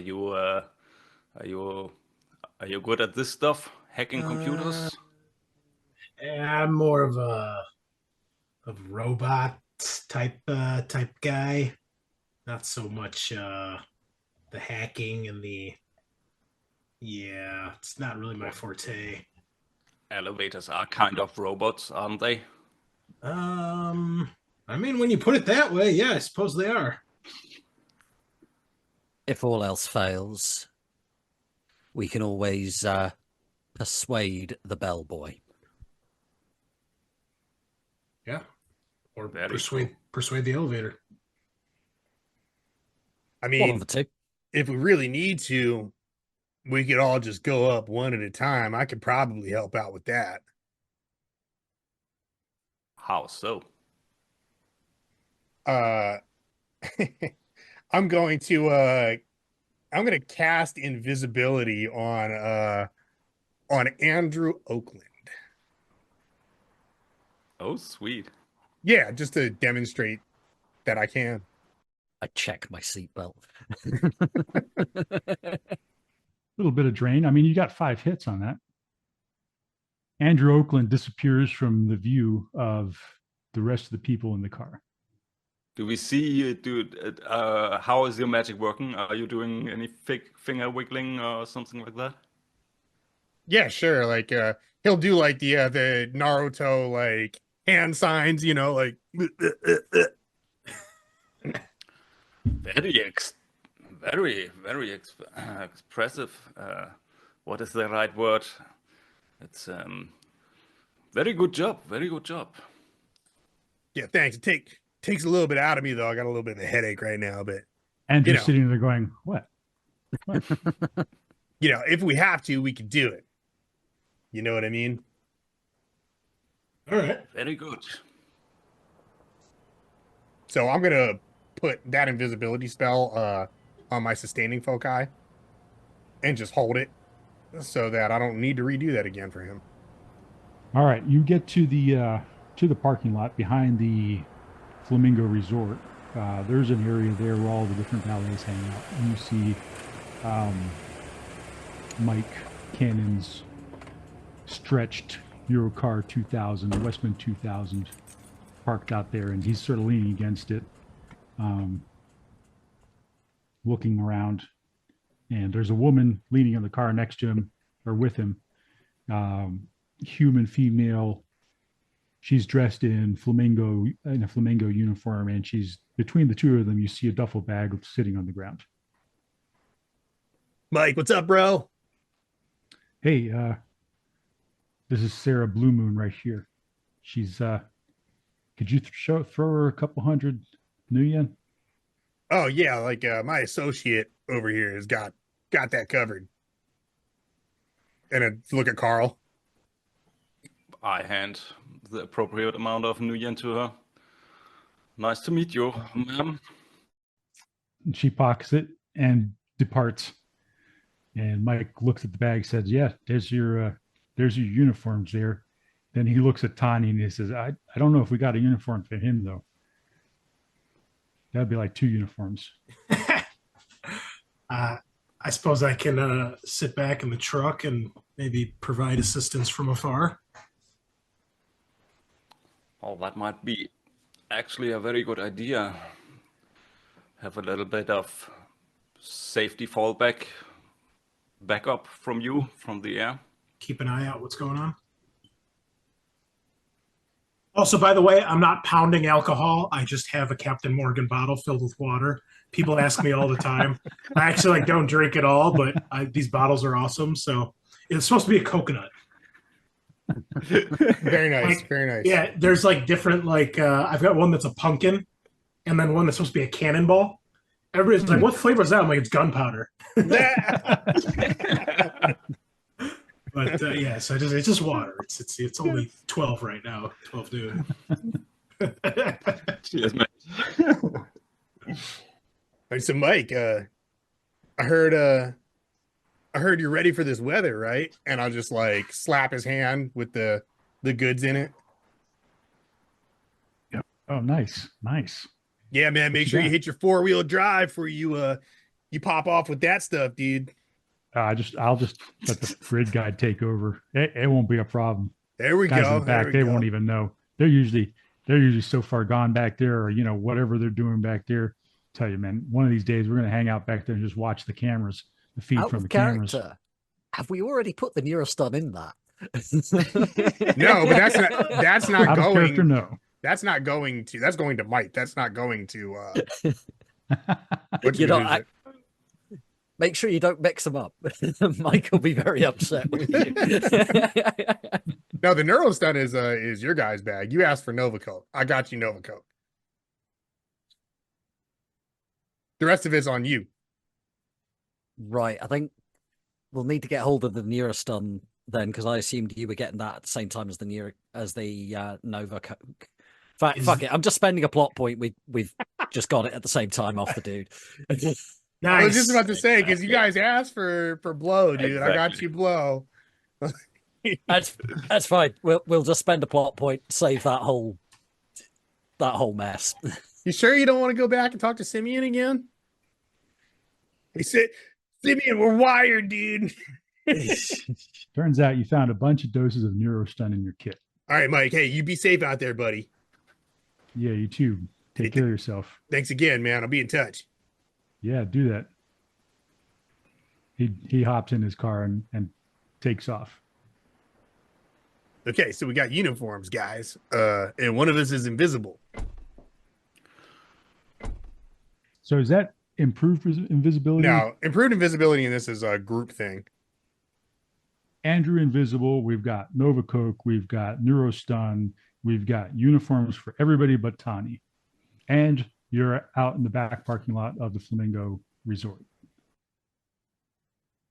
So is there the elevator that goes up there? Is that, I take it that's inside the building somewhere? Yes. Very much so.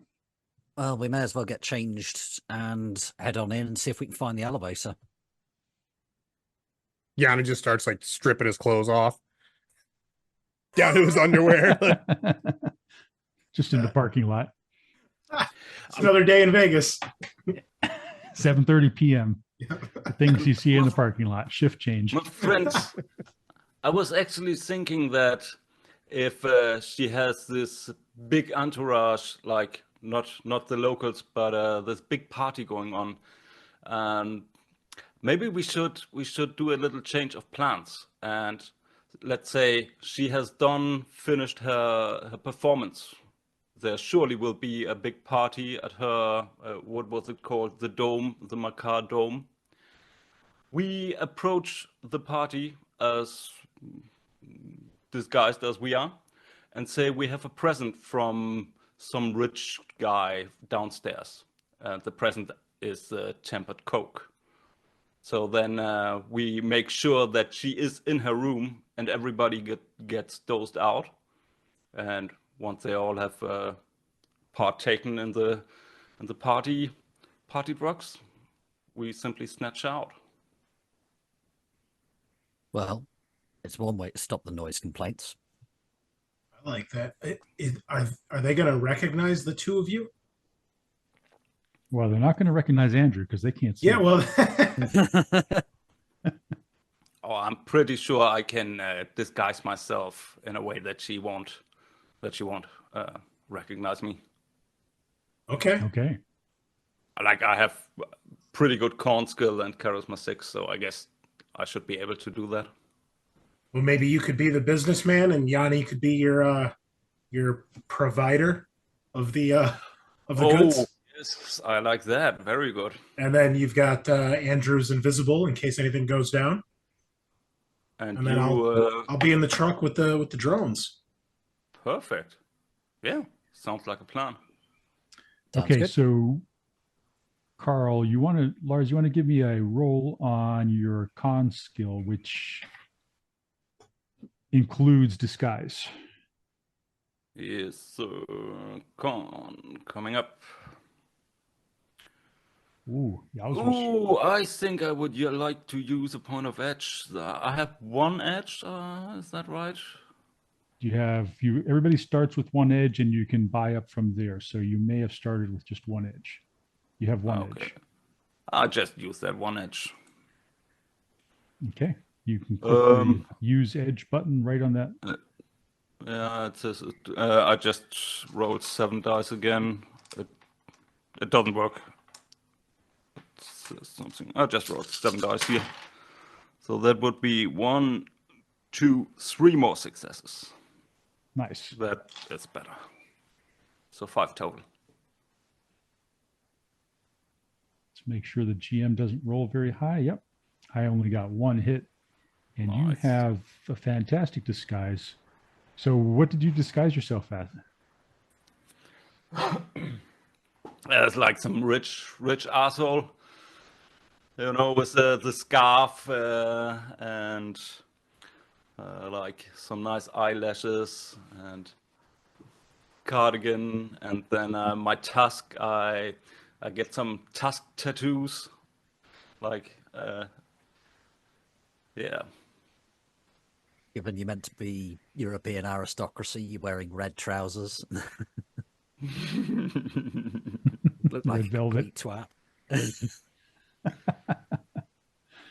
Okay. The plan is coming together, guys. You've got it all put together here. What's next? By the way, so is Andrew in invisibility basically just going to follow behind you?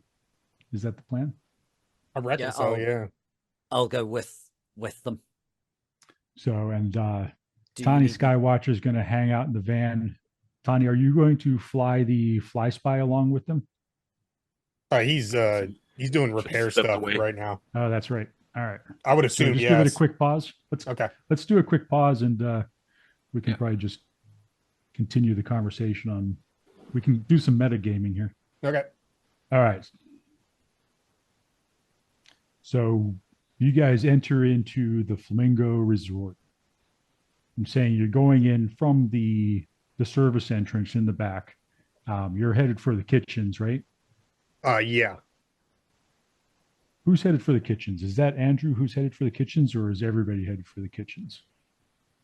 I definitely will be, but is anybody else going with me? Are you coming, Yanah? Of course I am. Let's just stick together. Okay. And Chris, are you flying along with them with the fly spy? Yeah, I think I would probably have it if it's on if it's like on Andrew's shoulder. Is it affected by the invisibility? I'm going to say no. Okay. Or am I going to say yes? Guess my thought was just to have it invisible when it's with him, and then if I need to have it fly around, obviously would be visible. Make an edge roll. How about that? Edge roll. Okay. I won't make a call. I'll let the dice make a call.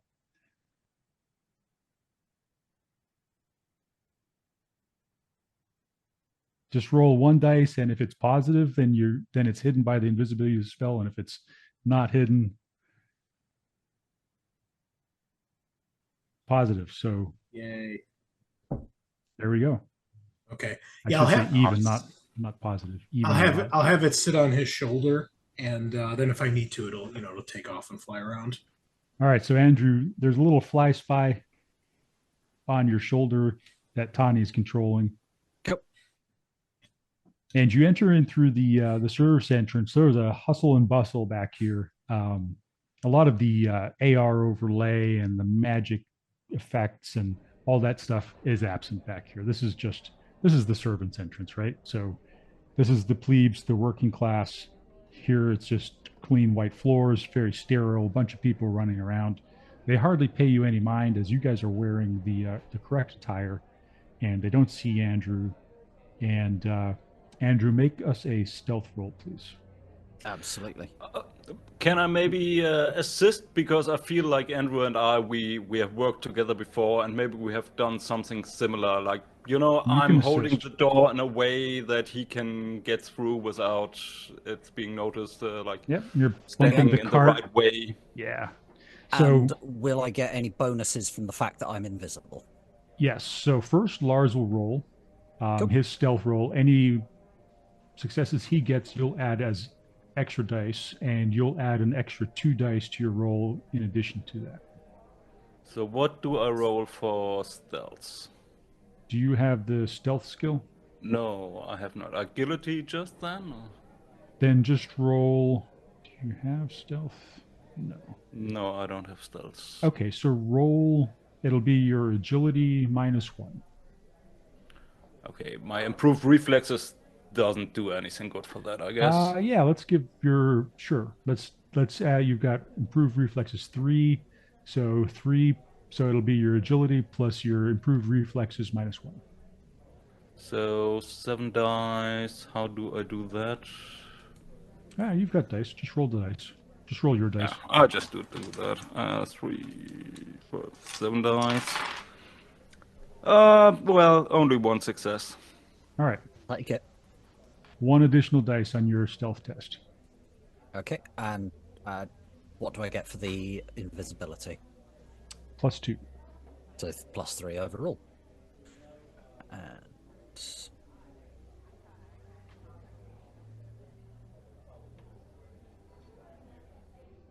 So was that your edge reroll just now? yes, so that'll be 5 successes total.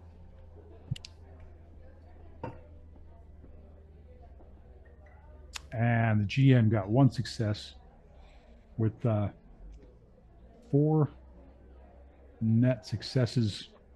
You're slipstreaming right in there behind Karl as he's expertly maneuvering through the hustle and bustle, sort of bumping people out of the way just in time and opening the door just a little bit longer. And you guys maneuver through into the kitchen, where there is absolute pandemonium going on. Head chefs yelling at each other and at the sous chefs, and the sous chefs are yelling at the line chefs, and the line chefs are yelling at the prep, and everybody's yelling at the busboy, and it's just madness and flames and smoke and everybody running around. What's your next step here? Is there like a I don't know, what do they call that thing where you put the tickets up in the window? Yep, it's virtual at this point in the 6th world, but the tickets are visible to everybody as like a big holographic kind of chart that's popping up on everybody's workstation. Okay, I'm gonna look around and see if there's one for the Macaw Dome. Yeah, I was just thinking the same thing. You basically see a very specific workstation just for the Macaw Dome. Like, the Macaw Dome has its own prep station, its own cook station, its own little dedicated staff. And at the moment, there's nothing on the Macaw Dome's prep, but you see all of the previous orders. They tend to start streaming in about 3 or 4 hours from now, so around 9-10 p.m. It seems to be the pattern. At the moment, you even get like a total occupancy number on the Macaw Dome, and it looks like there's actually only 1 or 2 people up in the Macaw Dome. So what time is it now? The party hasn't begun yet. It's about 7:30. 7:30. Okay. Yeah, it might be 8 at this point after you've changed and gotten prepped in the parking lot. Call it 8 at this point. Okay. Can I maybe do a memory roll or something and see if the order for the Macaw Dome, is there something that sticks out to me that could be like what was her name? Isabel's favorite food or something like that? Sure. Both you and Andrew could make that memory check. Maybe I just support you, Andrew? I think... Oh, no. Glitch. Yeah. There's a lot of ones. Is that... How do I see the roll? What... Oh, yeah, nice. I glitched. I critically glitched. That was a critical glitch. That wasn't just a glitch. Okay, yeah, you're looking at those orders. Well, but you're only supporting. You're only supporting. Oh, nice roll. Okay. All right, so I got 4 hits. So how's his critical glitch fucking me over? I'm actually not going to tell you. Okay, I'm going to cool. keep that one close to the vest. All right, fun times. So Andrew and Karl, you have come to a fundamental disagreement here. Karl, he thinks it's lasagna. Andrew, you think it's the Dover sole. Which one are you going to choose? What is Dover sole? I don't even know what the hell that is. Fish. Fish. Flounder. Ew. Fancy word for flounder. Okay. Is she Italian? I'm assuming with the name Isabel. She's Maybe. English. Surname Van something, so Van der probably Leyen. probably Dutch? Dutch family. I'm going with the soul. Okay. With what? The Dover sole. The I'm fish. telling you, man, you're doing it wrong. You are fucking it up. She has a fashion for the Italian. She likes the Italian juice, and she loves the lasagna. You're fucking it up again. Either way, we're not putting the Nova Coke in the soul. We're just giving them a direct load of Nova Coke and letting them come to their own conclusions. If they don't like the food, that won't be a problem in 20 minutes. They don't like that the is food, right. they'll love the drugs. Exactly. Okay. Well, so I guess we just take the order and We have any kind of access to their rota so we can see who's supposed to be taking this up? Is there any way we can get at that?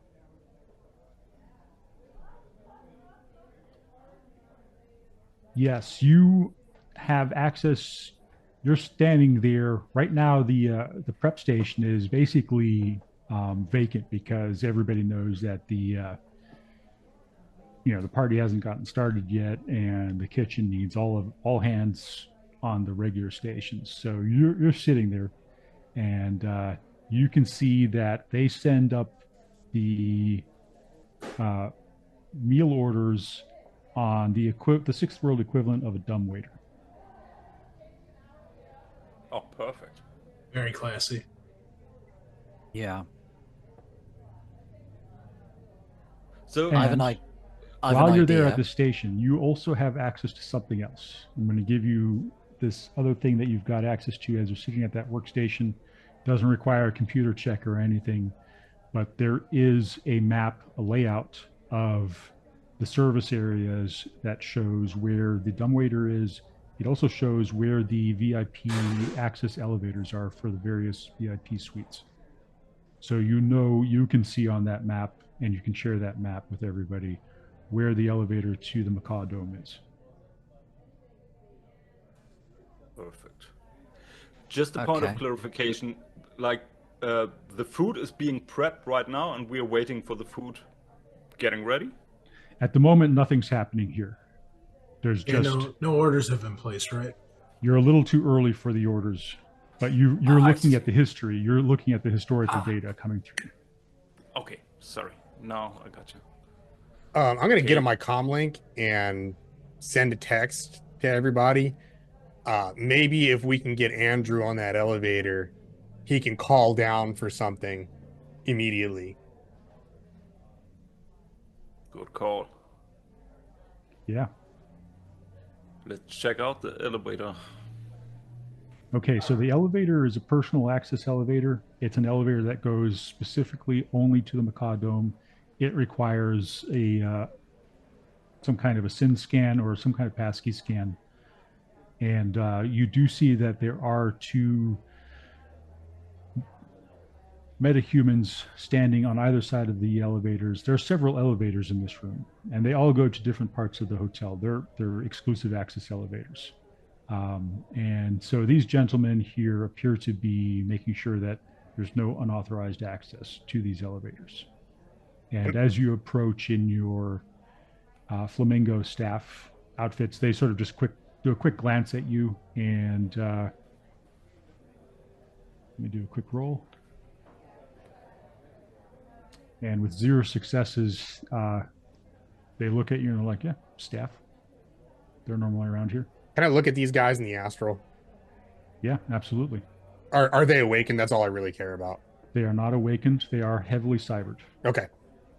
So I go over to one of them and like spin the typical story. You know, my wife is bugging me. I got late to work. My car broke down, and I fucking forgot my car key. Can you please help a fellow friend out? You know, giving it to the man and. All right, let's do a contest. While he's doing that, I'm going to move so that I'm stood behind the guy he's doing this to. Karl's got a pretty good con. Yeah. Actually, Karl, you're dressed as a guest. Oh shit! That's yeah, right. Oh man, I forgot about that. Okay, so I let me interject here and see if I can throw an idea out if this is possible. So I have a contact who is a dealer in different types of tech, cyberware, and stuff like that. Could I spend a story point to see if I had spoken with her at some point to see if she could get us something that might let us get access to this elevator? Mm-hmm. Yeah, you can definitely get. One of the things that does exist is a maglock passkey coder. So if you spend a plot point, I will definitely let you have access to one of those. And would Karl be able to use that to get the elevator open or access it? Yeah, we'll say that it's basically a device like the way that people rip our cards off these days, where you sort of scan it and it reads the number and then it recodes itself, and next thing you know, it opens the door. So would he be able to use that while these guys are there, and would it arouse any suspicion? It won't. And one of the reasons why it won't is he's dressed as a European aristocrat, and that's exactly who they expect to be using this, especially this particular elevator. Okay, that's my plan. Then that's what I'm going to do. So we'll rewind like we're playing Blades in the Dark. Call up my my contact Maya. Be like, yo, I need to get into this this elevator that's, you know, limited access for guests, VIPs, and then I'll be sure to give that to Karl before they go in. Can I add a little bit? Maybe we can even tell it that way, that this is somehow attached to your drone, and so just a way to get you roll some dice too and get you into the game while you're sitting in the car. The drone crawls down into his hand, and then he can give it to you from Or like that you do it, like I hold the drone in front of there, or something like that. I'm just imagining this little drone holding it up with both hands, like, use this! Behold, the key card of 1,000 truths. Well, this is way better than me having to magic fingers a key off the guard, because that was the next step. That would be fun too. Yeah, but I don't want to have to do that if I have to. Right? All right. Yeah. So at this point, you guys are all standing there, and you're getting ready to scan your passkey. And the GM is spending a plot point as well. And I would like you all to make a perception test. Oh no. Can I make one through the drone? Yes. Yes. Okay. Do I roll mine, or should I roll a skill for the drone? Roll yours. Yours, okay. Damn, I got 4 successes. Nicely done. I got 3. All right, so let's do a little I got 2. counter roll. Nope. Sorry, that was an earlier roll. Okay, so everybody except for Yanah, and so because Yanah and I both have the same number of hits, 1, Yanah has no net hits. Yanah, what's got you distracted at this moment? I've got this headache from sustaining this spell on Andrew. It's like, it's kind of like starting in the back of my head and moving its way forward to behind my eyes. Plus, didn't you just do a little quick bump while No, nobody was watching? I'm about to do that like in the elevator. All right, the rest of you, as you're standing there, coming from the service areas where you were just at, you see a group of people coming through there who do not fit. So, especially Karl and Tahni, you especially key in on this. 4 people come through the service area, from the service area, headed towards the public spaces. They are not dressed in flamingo uniforms. They are instead dressed in a more of a native style attire, and that doesn't necessarily stand out so much to Karl. He doesn't understand the significance of as much as Tahni does. Tahni understands the significance. These are Koshari. These are Koshari gang members. And there are 2 trolls, a human, and an elf. And they basically don't pay you any mind as they brush through headed towards the public area. And the reason why this is significant, and Karl, you key in on this, you know that the Verantesi family and the Koshari are A, at war, and B, in the spirit of the agreements around the Las Vegas Strip. These guys shouldn't even be here. Something's going on. Okay. But they are passing us, or what? They are passing you. They're headed into the public areas of the Flamingo Resort. As a matter of fact, with your 4 points, with your 4 hits, you notice that they are headed along a sign that says Flamingo Lounge. Okay, I'll give Dominic a quick call. Dominic picks up right away. Mr. Verantesi, you might find this interesting, and we'll provide you with this information. And I sent him this, like a quick photo I took from these guys.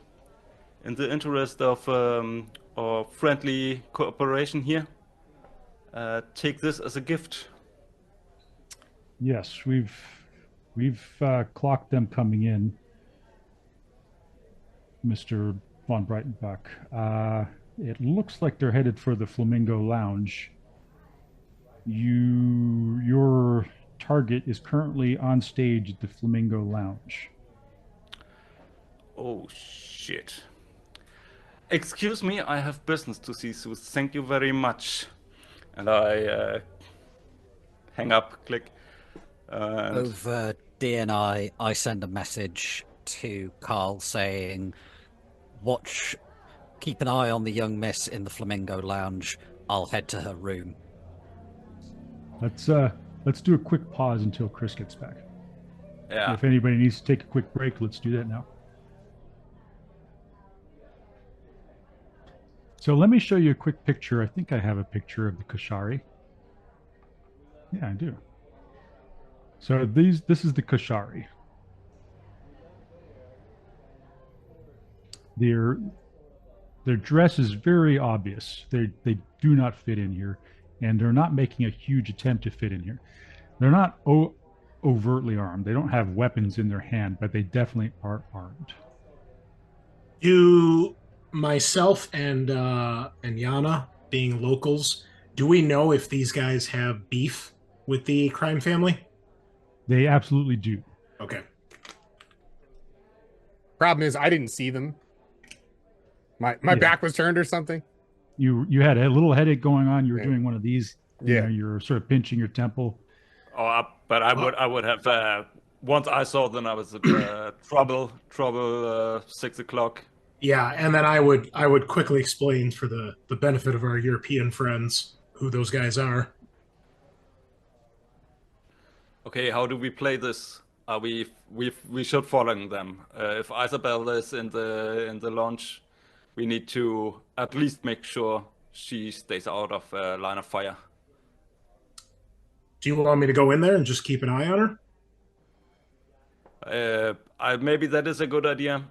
Do we want What about me to go upstairs and be ready to intercept her there? If you guys keep the trouble under wraps, I go up, intercept her, go from there. sounds good? If they Yanah do and start, go ahead. if they do start trouble, she's likely to head to her room. Yeah. Yeah. That's a good idea. We could Thanks use for giving Yanah the and GM I- ideas. Shit. So Yeah, Yanah sounds and good, I bro. follow them, and then Tahni is meeting us when at ASP. Yeah. I'll come inside. As we follow through, Yana's gonna like dip down a row of slot machines and bust out that bag of Nova Coke and just stick his nose in it and just Okay, give me a quick stealth check. stealth You are check. preparing yourself for trouble. That is very wise of you, Yanah. If you don't have the skill, it's agility -1. I've got the skill. Wait, actually, hang on. Do I have? I get an extra die for stealth test because of my raccoon totem. Excellent. Yeah. Where is like my extra dice? Other modifiers. 1? I think. Yeah. Yeah, there it is. Okay, cool. Wow. 5 hits on 10 dice. That's pretty good. Yanah is a pro at doing drugs. That's 5 hits, discreetly. all right. Oh, the GM got 5 hits too. What? The one time, It's just powdered sugar. the one time he rolls well tonight. There's this old lady on the slot machine right next to you, and as you sort of go down like next to the slot machine and like open up the little bag, take a bump at it, you see her eyes go really big, and then she's like, she gives you sort of the, hey, hook a girl up. I'll tap out a little bump on the top of the slot machine and then just put my hand up to my lips like, shh. She gives you just the warmest, broadest smile that she can, and she's like, goes right into town. Perfect. You made this old lady's, you made her night. Fantastic. Doesn't matter if she wins or loses now, she won. I'm all about spreading the love, bro. Like the grandma from that Beavis and Butthead movie when they go to Vegas. Oh no. Wait a minute, copyright infringement. So the rest, everybody except for Andrews following the Kashari towards the Flamingo Lounge, right? Yes. I'm heading into the elevator using the passkey that was And you given still got to the me fly by Joe. spy on you. Yeah. So am I able to use the stealth roll that I rolled earlier, or do you want a fresh one? Let's do a fresh one. And the reason why is there's nobody else with you, and that elevator door is about to open and close with nobody going in and out of it. It's this old building, man. It's like it's haunted or some shit. Remember to give yourself that one reroll. Yeah, give yourself the reroll and give yourself 3 extra dice for the invisibility and for your reflexes. Boom. 4 hits on 11 dice. The GM rolled 1 hit. Nice. The door opens, you slide the pass key down, it reads the code, reprograms itself, enters the correct code, and the doors open. The 2 trolls, or the 2 guys next to the doors, sort of look over, don't see anything, look around, and just go on their way as you enter the elevator. There's only one button here, and it says Macaw Dome on it. So I pop the button, and as the doors are closing and the trolls glance in, the 2 security guards, they can't see me, but I am straightening my tie. Nice. it's an incredibly fast but smooth elevator. The 72 stories up to the Macaw Dome happen within, just a matter of seconds. And the door smoothly slides open. The Macaw Dome penthouse at the Flamingo is a masterpiece of architectural interior design. It combines lush, vibrant atmosphere of a tropical aviary. There are birds flying around. You can't quite tell whether they're real or whether they're holograms or projections of some kind. And then there's this sleek sophistication that you expect in a high-end Las Vegas suite. It just exudes an air of luxury. Every detail is thought out, and everything is unique and breathtaking.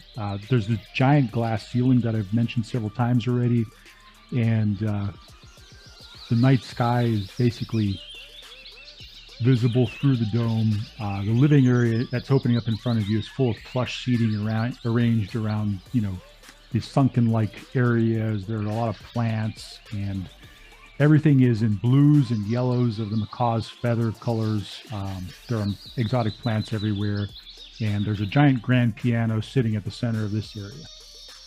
Okay, I'm going to position myself near the door so that if somebody comes in who's not supposed to be here, I can deal with them. If not, I'm out of the way. I'm not gonna, nobody's gonna trip over me or anything as they come in.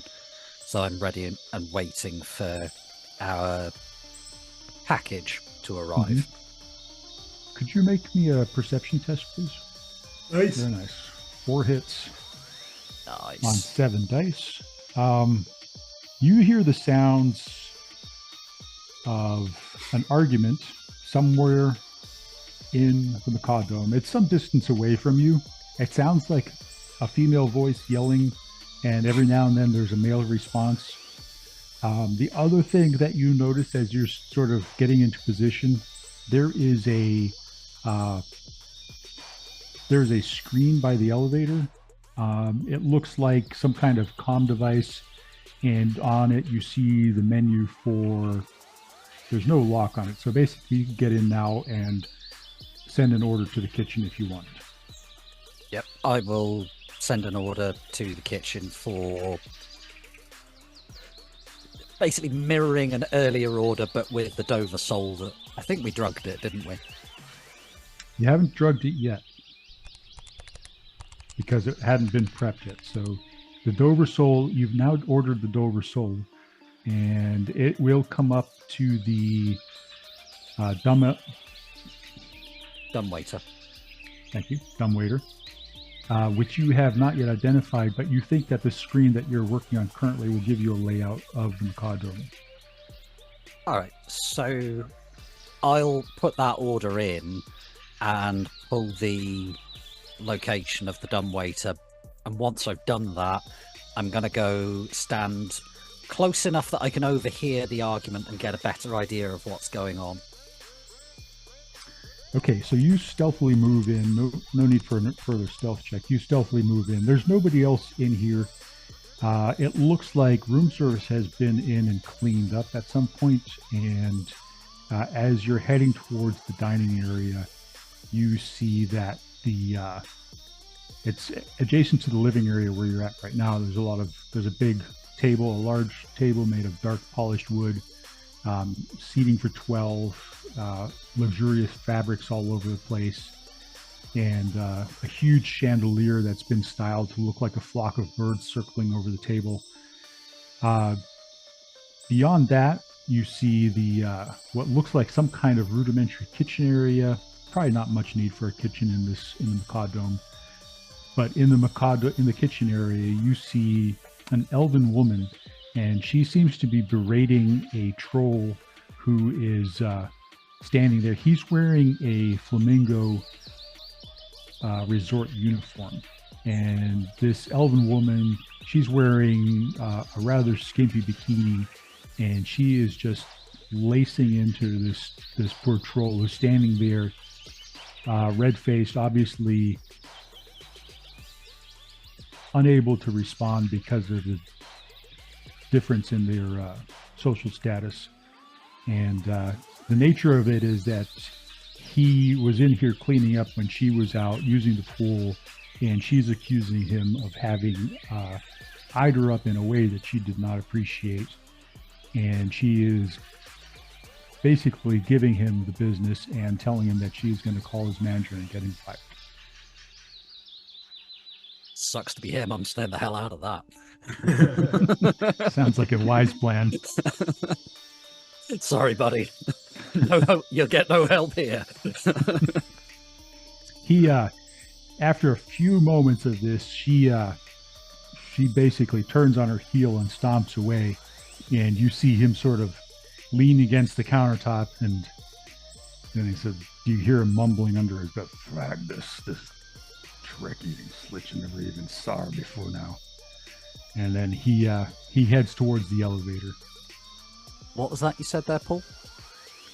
He said, basically, he claims when he was saying that, he said he'd never seen her before, and that she's going to get him fired, and he was pretty pissed off about it. Did I recognize her? No, she's not one of the normal entourage. Okay. Useful to know. Time to pull your best hitman and put a banana peel on the floor next to the pool. Just to be safe.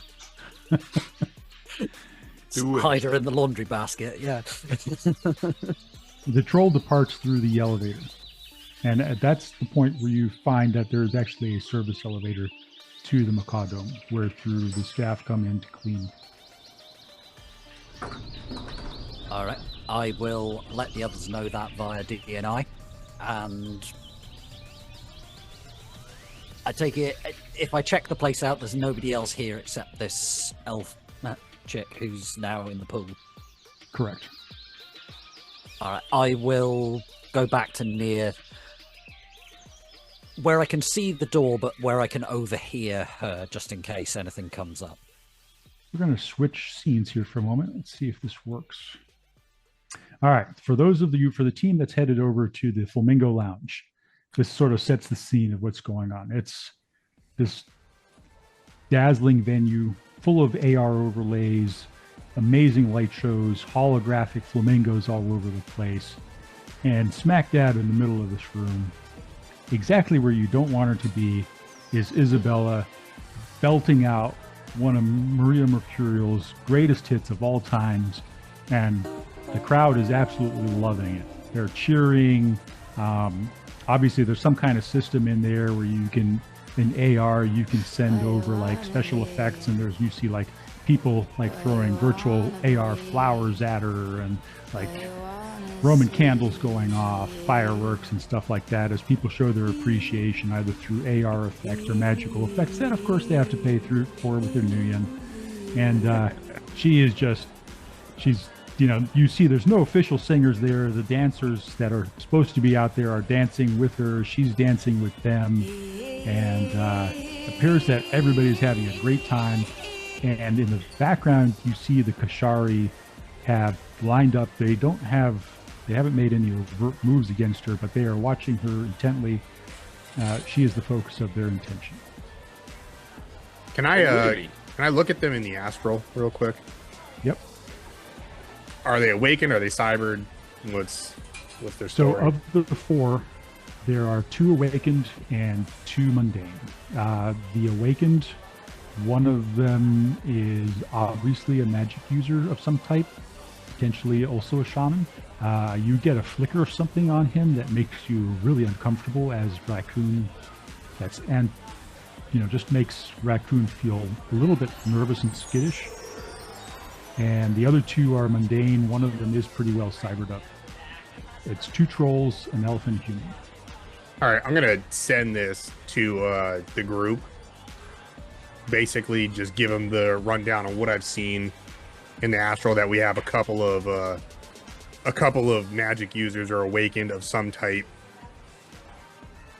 With this split half and half.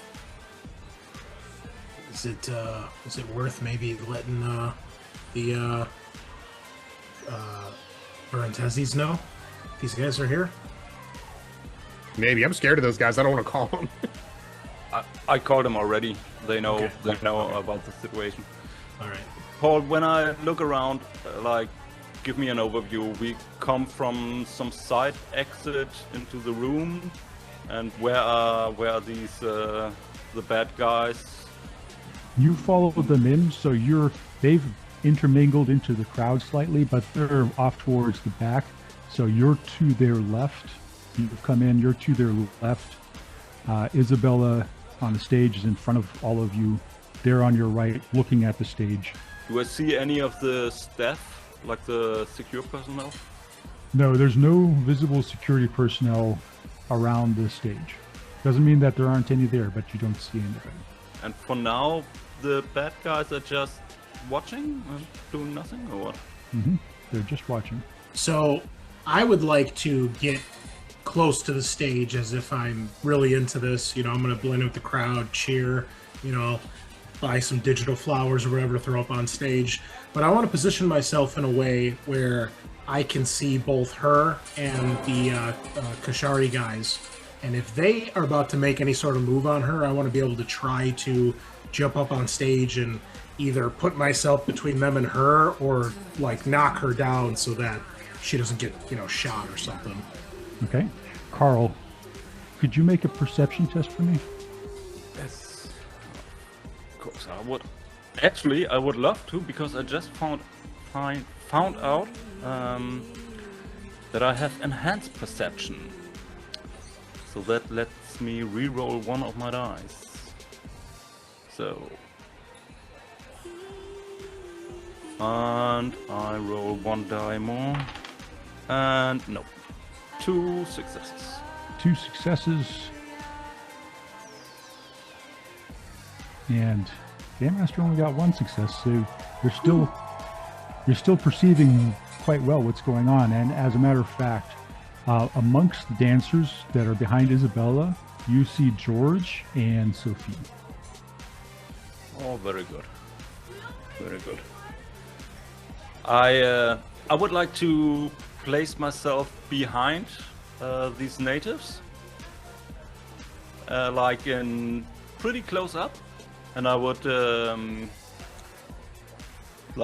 signal to Yanah that come with me, and if they start to making their move, we can hit him from behind. All right, Yanah will follow him, like just, you know, nodding his head to the music, like kind of getting into it. He's got a little buzz going on right now, so you know he's sort of feeling it. The light show, he's digging it, you know. But in the back of his mind, what his feelings from, you know, Racoon are kind of like still kind of scratching back there. So he's keeping half an eye on whoever that other possible shaman guy is. As you get closer to him, you start to understand why Racoon doesn't like this guy. This guy is a follower of Snake. Oh, wow. And there's a little bit of antipathy between Snake and Racoon. Racoon sometimes beats Snake, sometimes it's the other way around. Isabella, she's got this Maria Mercurial tuned down. I mean, you're vibing with this thing too, so it's sort of offsetting this, and she is just belting this out, and she's gyrating around. She's dancing with Georges and Sophie, and the people are going nuts. And at some point, and I just rolled for this, I don't know if you guys can even see the rolls, but at some point, she is looking across the crowd and waving, and Karl, you inadvertently make eye contact with her. Ew. And you see the recognition in her eyes. And she keeps going, though. She didn't stop. Okay. Just a little aside, I keep Andrews updated and like ping our positions and tell him what's going on. Okay, so the song slowly draws down, and as it ends, Isabella jumps off the stage into the crowd. For a minute there, you think she's going to try to run. She's trying to run. And then you realize she's actually running towards you. Towards me. Damn. Isn't that also towards the bad guys? Yes, it That is. Then fuck you, Paul, Isabella. how does the crowd react when she gets down off the stage? Oh, they're all over her, and they are applauding her, trying to hug her and high five her. All right, And- I'm gonna do the same thing, and hopefully with my bulk I can slow her down, and hopefully my teammates will realize what I'm trying to do. Yes, very good. Let's roll for that. I love you, Isabella. You're the best. Do you want to do? What do you? You're using you're using your physical stature to try to slow her down. So shall we do like a? Yeah, is there like I don't know, like I guess sort of like a grapple, or like a how about force? if we do a strength and agility combination? If you click on the strength, if you click on the word strength on your attributes, Yep. it'll pop up the window, and then there's a little drop down right under strength where you can add agility. Gotcha. Okay. Yeah. And I'm trying to make it look like I'm trying to like hug her, like, you know, get an autograph or something. Like, I want to get my picture with you. Yeah, with my sweet giant gun drone that also has a camera. Just stand right here. Oh God! I'm your biggest fan. 5 successes. 5 successes on 10 dice. That's pretty good. It's going to be an opposed test. She's going to roll exactly the same thing. All right. Actually, you know what? Roll 2 extra dice because you're a troll and she is definitely not. I'm just imagining him trying to hug her and her just ducking under his legs. Nope. I just hug air. You got quite a few more successes than she did. So you were actually basically able to just physically interpose yourself between her and her direction. She runs smack dab into you. She looks up at you, is like, "Hey, oh, you're the best. Can I have an autograph, please?" Oh yeah, of course. And she like whips out some kind of stylus or something, or like she flips you an ARO onto your pan that says, that's got her name on it, or her signature and her smiling face. Okay. Let me show you a picture of Isabella since we're at it. Just get an NFT offer. That's exactly what you just got. Isabella's like, she's covered in these tattoos of butterflies, and she's got this AR overlay on her that these butterflies look like they're constantly sort of flying up out of her skin around her. Oh, that's cool. So yeah, she takes it quite well. She does stop though, and Karl, you have a chance to change the trajectory of what's happening. Yes, I use the delay and distraction. I quickly look over to Yanah, say, "Stay put. If they're gonna make a move, hit him with everything you got." And then I whistle around and move forwards to Isabel. As Isabella finishes giving Tahni their autograph, he sort of steps to the side. She steps past him. She sees you and she says, "Karl, I almost didn't recognize you. What are you doing here? So amazing to see you. What a coincidence." Isabel, it is quite lovely to see you here. This is fantastic. You've got a party with us tonight. It is, but there is an urgent matter.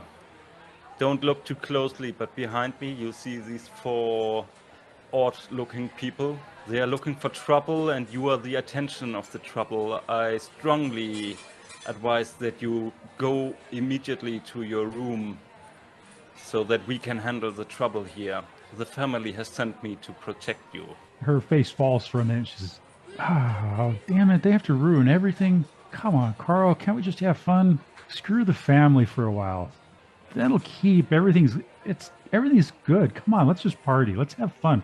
We're in Vegas. Let your hair down a little bit. I want to be like behind her and like trying to like motion to Karl, like, "Yeah, go upstairs, party. Take her upstairs." Isabel, my dear, I am not opposed to do the occasional party, but right now urgent matters, and I kind of wink behind me. But maybe my associate here, the good Sir Tahni, and some of your friends and entourage move up to your room and proceed there, and I will join you shortly after I have handled the situation here. At that point, so she looks up at Tahni and she says, "Oh, you're a friend of Karl's? What's your name?" Yeah, sort of. It's Tahni, and well, I heard they were looking for you, and I'm such a big fan, and they said maybe I could meet you, and it's just like a dream come true. I just figured, he seemed like a nice guy, so I'd help. I'm just jamming to the music the whole time, trying to be like, I don't know who this guy is. You gotta come up to the party with us.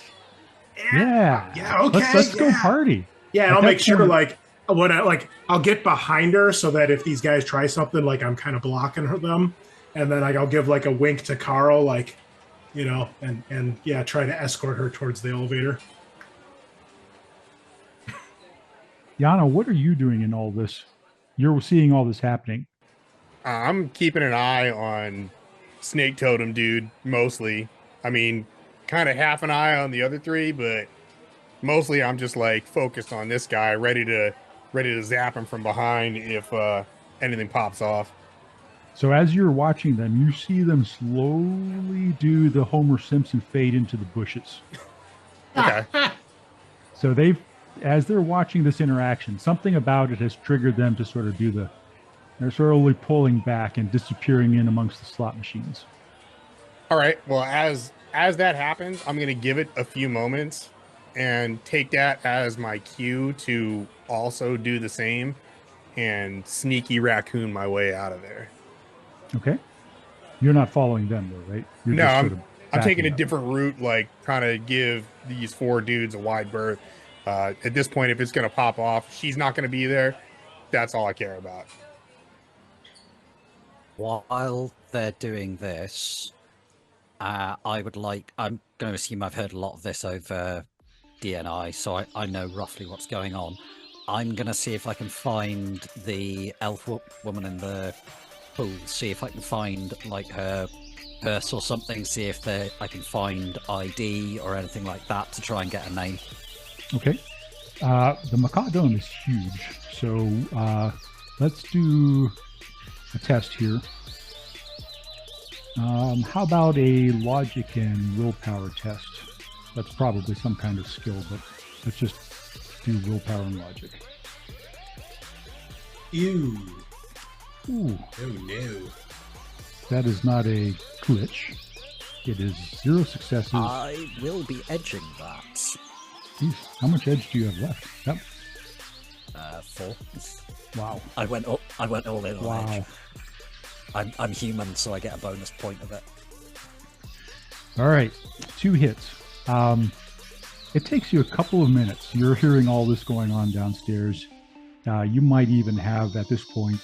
Oh no, the fly spy's with you. I was going to say you might have a video feed from somebody. In any case, after a couple of minutes of searching through the rooms, you can tell that the Macaw Dome apparently is quite well occupied, although not everybody always seems to be there. It's sort of this rotating cast of characters. And then you see that the elf girl's personal effects are out on a lounge chair by the pool where she's swimming. Am I able to get a name or something from a SIN on her purse or like a comlink or something like that? One Jillian Anderson, and she is apparently from the Sheer in the Northwest. Apparently some kind of aristocracy in the elven hierarchy. So I will let the others know that she's there and ask Karl if there's any way that he can discreetly mention her to see how Isabella reacts to find out how much of a problem this person is going to be. It's only going to be a problem if David Duchovny shows up. Then we know we're in for it. There's something spooky going on. We're actually playing Call of Cthulhu the whole time. Now that would be a twist. Do we manage to kind of guide Isabella upstairs? Or Well, is she so at resisting? this point, both Sophie and Zora show up and immediately sort of latch on to Isabella and try to sort of get protective of her and sort of separate you.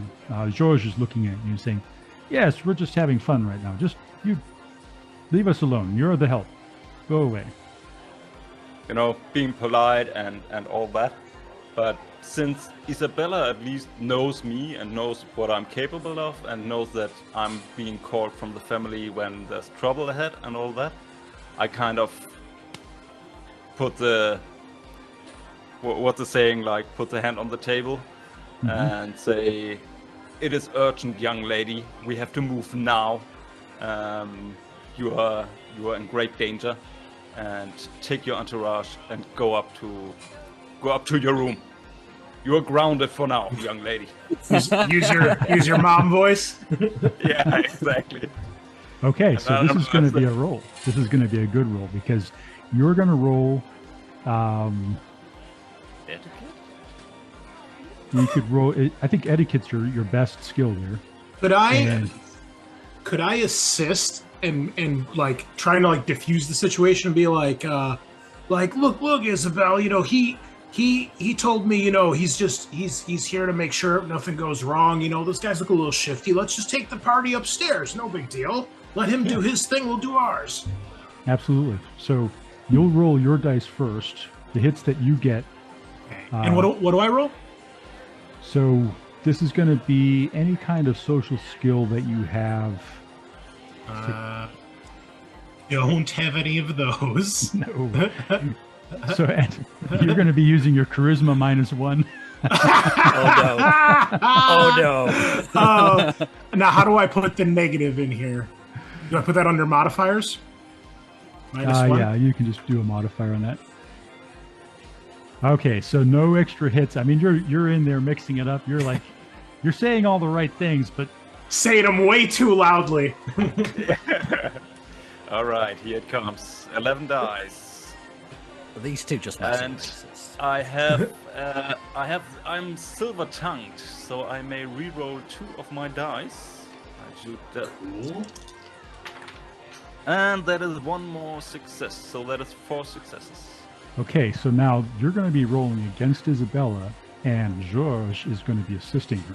Creepy son of a gun that he is. And so, okay. Wait a second, could I do something here? With exactly, especially now that we have seen that George has 5 successes, I would like to spend a plot point, and because we haven't really spent plot points, so I spend a plot point, and I make it so that the attempt from Yanah didn't really help me in that source, but because Yanah is a troll and he is big and kind of maybe intimidating, and George has a thing about trolls. He has some sort of childhood trauma. Troll trauma, and especially it is so that Tahni reminds him of his old school bully who always bullied him. So he backs off and is most happily to try to get out of here with away from brilliant. the troll. Nicely played, Igni. Yeah, that's a great use of a plot point. So you know what? I'm going to give you an edge back. Oh, nice. I just happen to be moving my hands the same way the bully did, just triggering him like, no, not again. He starts sweating. Yeah. His makeup starts running. Dry mouth. It sort of turns Isabella off a little bit. Oh, there we go. Okay. You could use an edge here. I would love to use an edge now. That would make her re-roll her. Oh yeah, sure. Let her roll 4 dice again. So let's see. Or could I actually use it now to re-roll my misses at this time, or is this too late now? That's probably too late. So you can use edge to force the other party to re-roll too. Yeah. Well, so in my game, you can apparently. Okay, that's cool.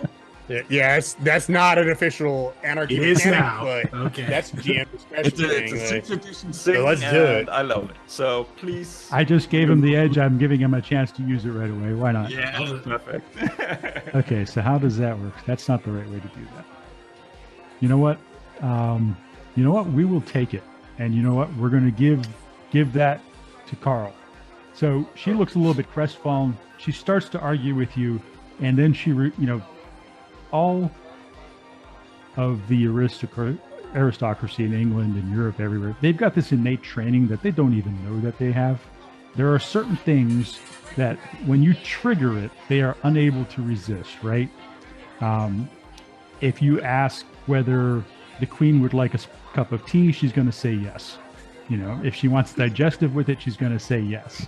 And Isabella has been trained that in certain situations, no matter what her rebellious nature says, she needs to comply here. And so she puts her arm around Sophie, and she puts her arm around George and says, dang, frag it all. All right, we were just getting started down here, but yeah, let's go up to the Mikado and we can have fun up there. Let's have fun up there. Why not? Come on, Karl. Let's get out of here. Bring your friend. Forgot your name. Sorry, but bring your friend. He can party. Yeah. See, we're all one big happy family. Yeah, let's do that. So, quick question: is Karl going to mention to Isabella the name Gillian Anderson? I will do that once we are in the elevator, but I would also like to see if I can spot Yanni and see Yanah, and see if I can hey Yanah, come with us. I guess I'd just text you over the I was waiting to see if I could roll perception to catch a glimpse of him and kind of intercept him and follow behind him. Yeah, as a matter of fact, I would like you all to roll perception right now, except for Andrew.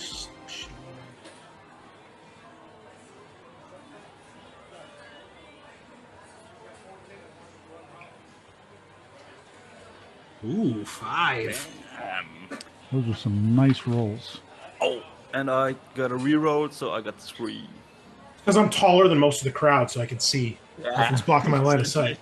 Actually, in this case, that is actually making some sense.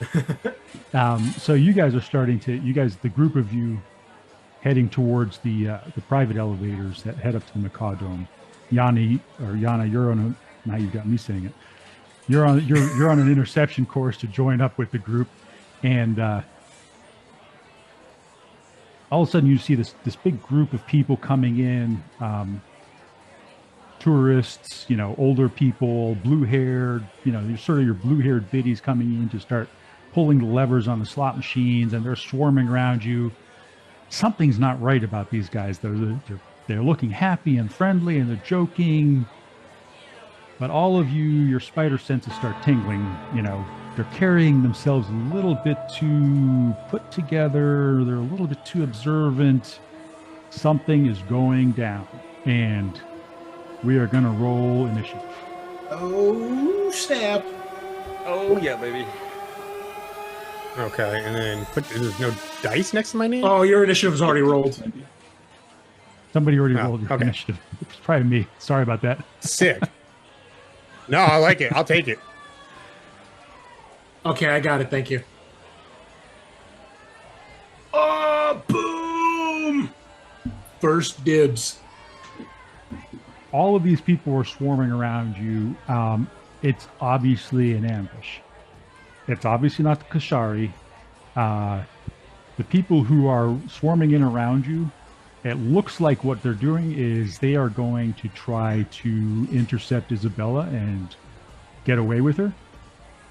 So it's a bunch of dwarves for some reason.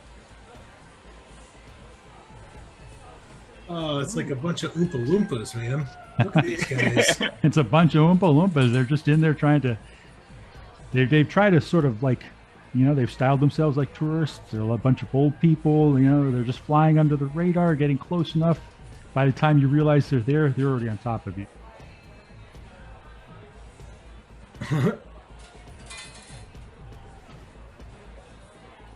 All right. Question. So, how far are we from the elevator? You are about 20 meters at this point. Can we see it from where we're at? Sure. Yes. All right. I would like to just scoop Isabella up and just football tackle my way through these guys and charge towards the elevator. It's we are done arguing, young lady. Let's go. Great. We've got your body weight in Nova Coke upstairs. You're coming with me. Yeah. Trust me, you want to go upstairs. We're not lying about that part. Okay, so this is going to be a nice roll. Is there a hand-to-hand combat, or I don't know? We're going to give you the benefit simply because you physically outmass Isabella by so much. So it'll be strength and agility to scoop her up and run. So that'll be your attack action for the roll for this turn. And then the movement action will be your secondary action to get to the elevator. Okay. So it'll be your strength and your agility. I'm going to take 2 dice away from her. 6 successes. I'm going to take 2 dice away from her because she is simply a lot smaller, and she's also not convinced that she should struggle against you. At this point, things are starting to get a little weird. And what happened? Tell us. Describe it to us. Yeah, so literally, like, I get down in front of her and I scoop her so that she's over my shoulder, you know? So she's facing Karl and I are probably like what the hell's going on? And I'm just gonna take off and just try to push past these guys, and we're just going for the elevator. Okay, so before you get to the elevator, we're gonna do one more combat action with you and some of them. But before we get to that, obviously it's gonna be Yanah's turn. Can I delay and wait to see what happens with this whole situation? So that's what I'm going to do then, because I don't want to cause a scene unless they do first, and that hasn't happened yet. So I'm going to wait and see how this resolves. That makes a lot of sense. Yeah, we're just a bunch of kids having a good time. Yeah, it's time to go party in the Macadome, and we're in a rush. Okay, so interestingly enough, blue-haired Biddy number 1, the dwarf there, who you're trying to shoulder out of the way, she's a tough old bird, and she is quite skilled at grappling, actually. Hate to let you know that, but she is actually the one who is skilled at grappling. Her role in this was to grab Isabella, grapple her, and run with her, and everybody else was going to play interference on it. So she is going to try to intercept you. We're going to do an opposed test here. She's going to use her grappling ability. And are dwarves in Shadowrun like typical like dwarf size from like fantasy settings, like yes, 3 to 5 feet tall ish? Yes. Okay. You're twice or 3 times. So it's like I'll like bench press her above my head so they can't reach her. And she's gonna latch onto your leg, and like you're gonna be like hobbling along with a dwarf clutching onto your leg. Exactly. Yeah.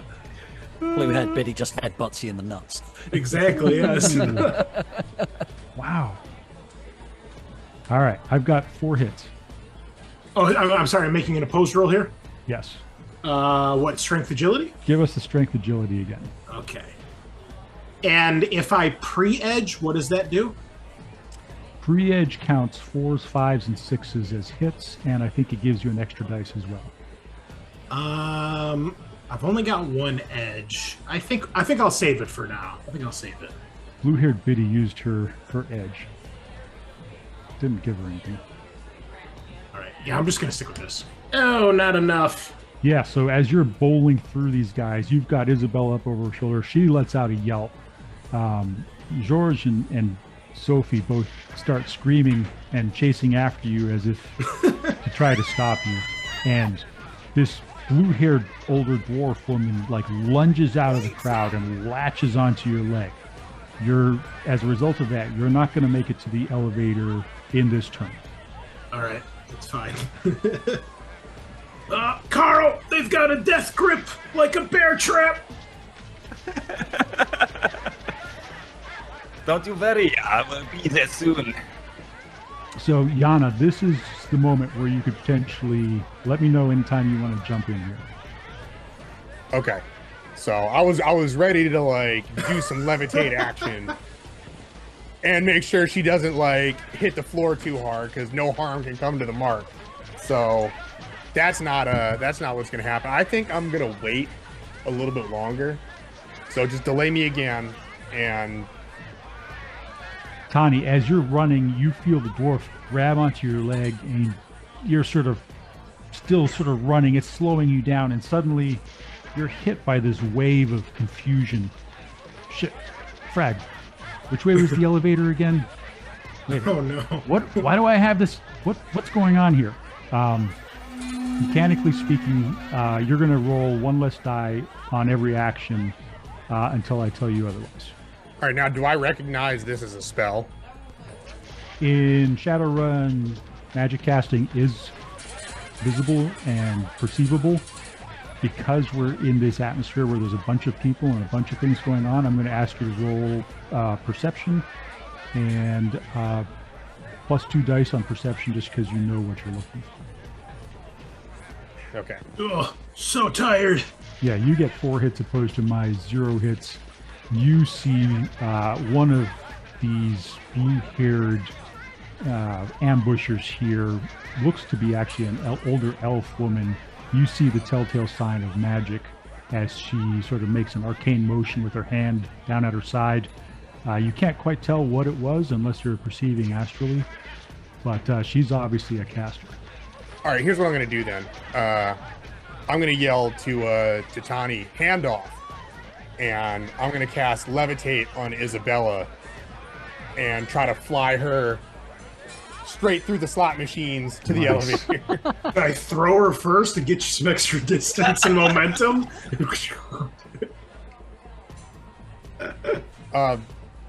I guess. Yeah, sure. I mean, you don't really need to. The way Levitate works in Shadowrun is sort of crazy, but you could go ahead and sort of do one of those motions. Yes, it's going for a ride. You're not quite sure why you're doing this anymore, but you're doing it. So as the elevator doors shut, you're going to yell touchdown. Oh! Spike the mark. Andrew, as you're up there hearing this and potentially getting a video feed through your comlink, give me a quick logic test. All right. I've already got logic 3, so this may not go amazingly. You got a hit. That's all you needed. You think it's probably a good idea to send the elevator down. Yeah, I just quietly walk over and tap the button, and while the elevator's on its way down, I can still keep an eye on the elf in the swimming pool, make sure she doesn't do anything crazy. I'm just going to quietly sigh and start screwing the silencer on my Ares Predator. All right. Yanah, here we go. All right, ready? Okay, I'm going to edge that. No, you got, yeah. Oh, wait, it's no, that's confusing 4. sometimes, That's 4. isn't it? Yeah, we're good. It got me too. Yeah. You suffered 0 drain. No You got drain. 4 hits. Tahni, you're doing the handoff. You heard Yanah yell.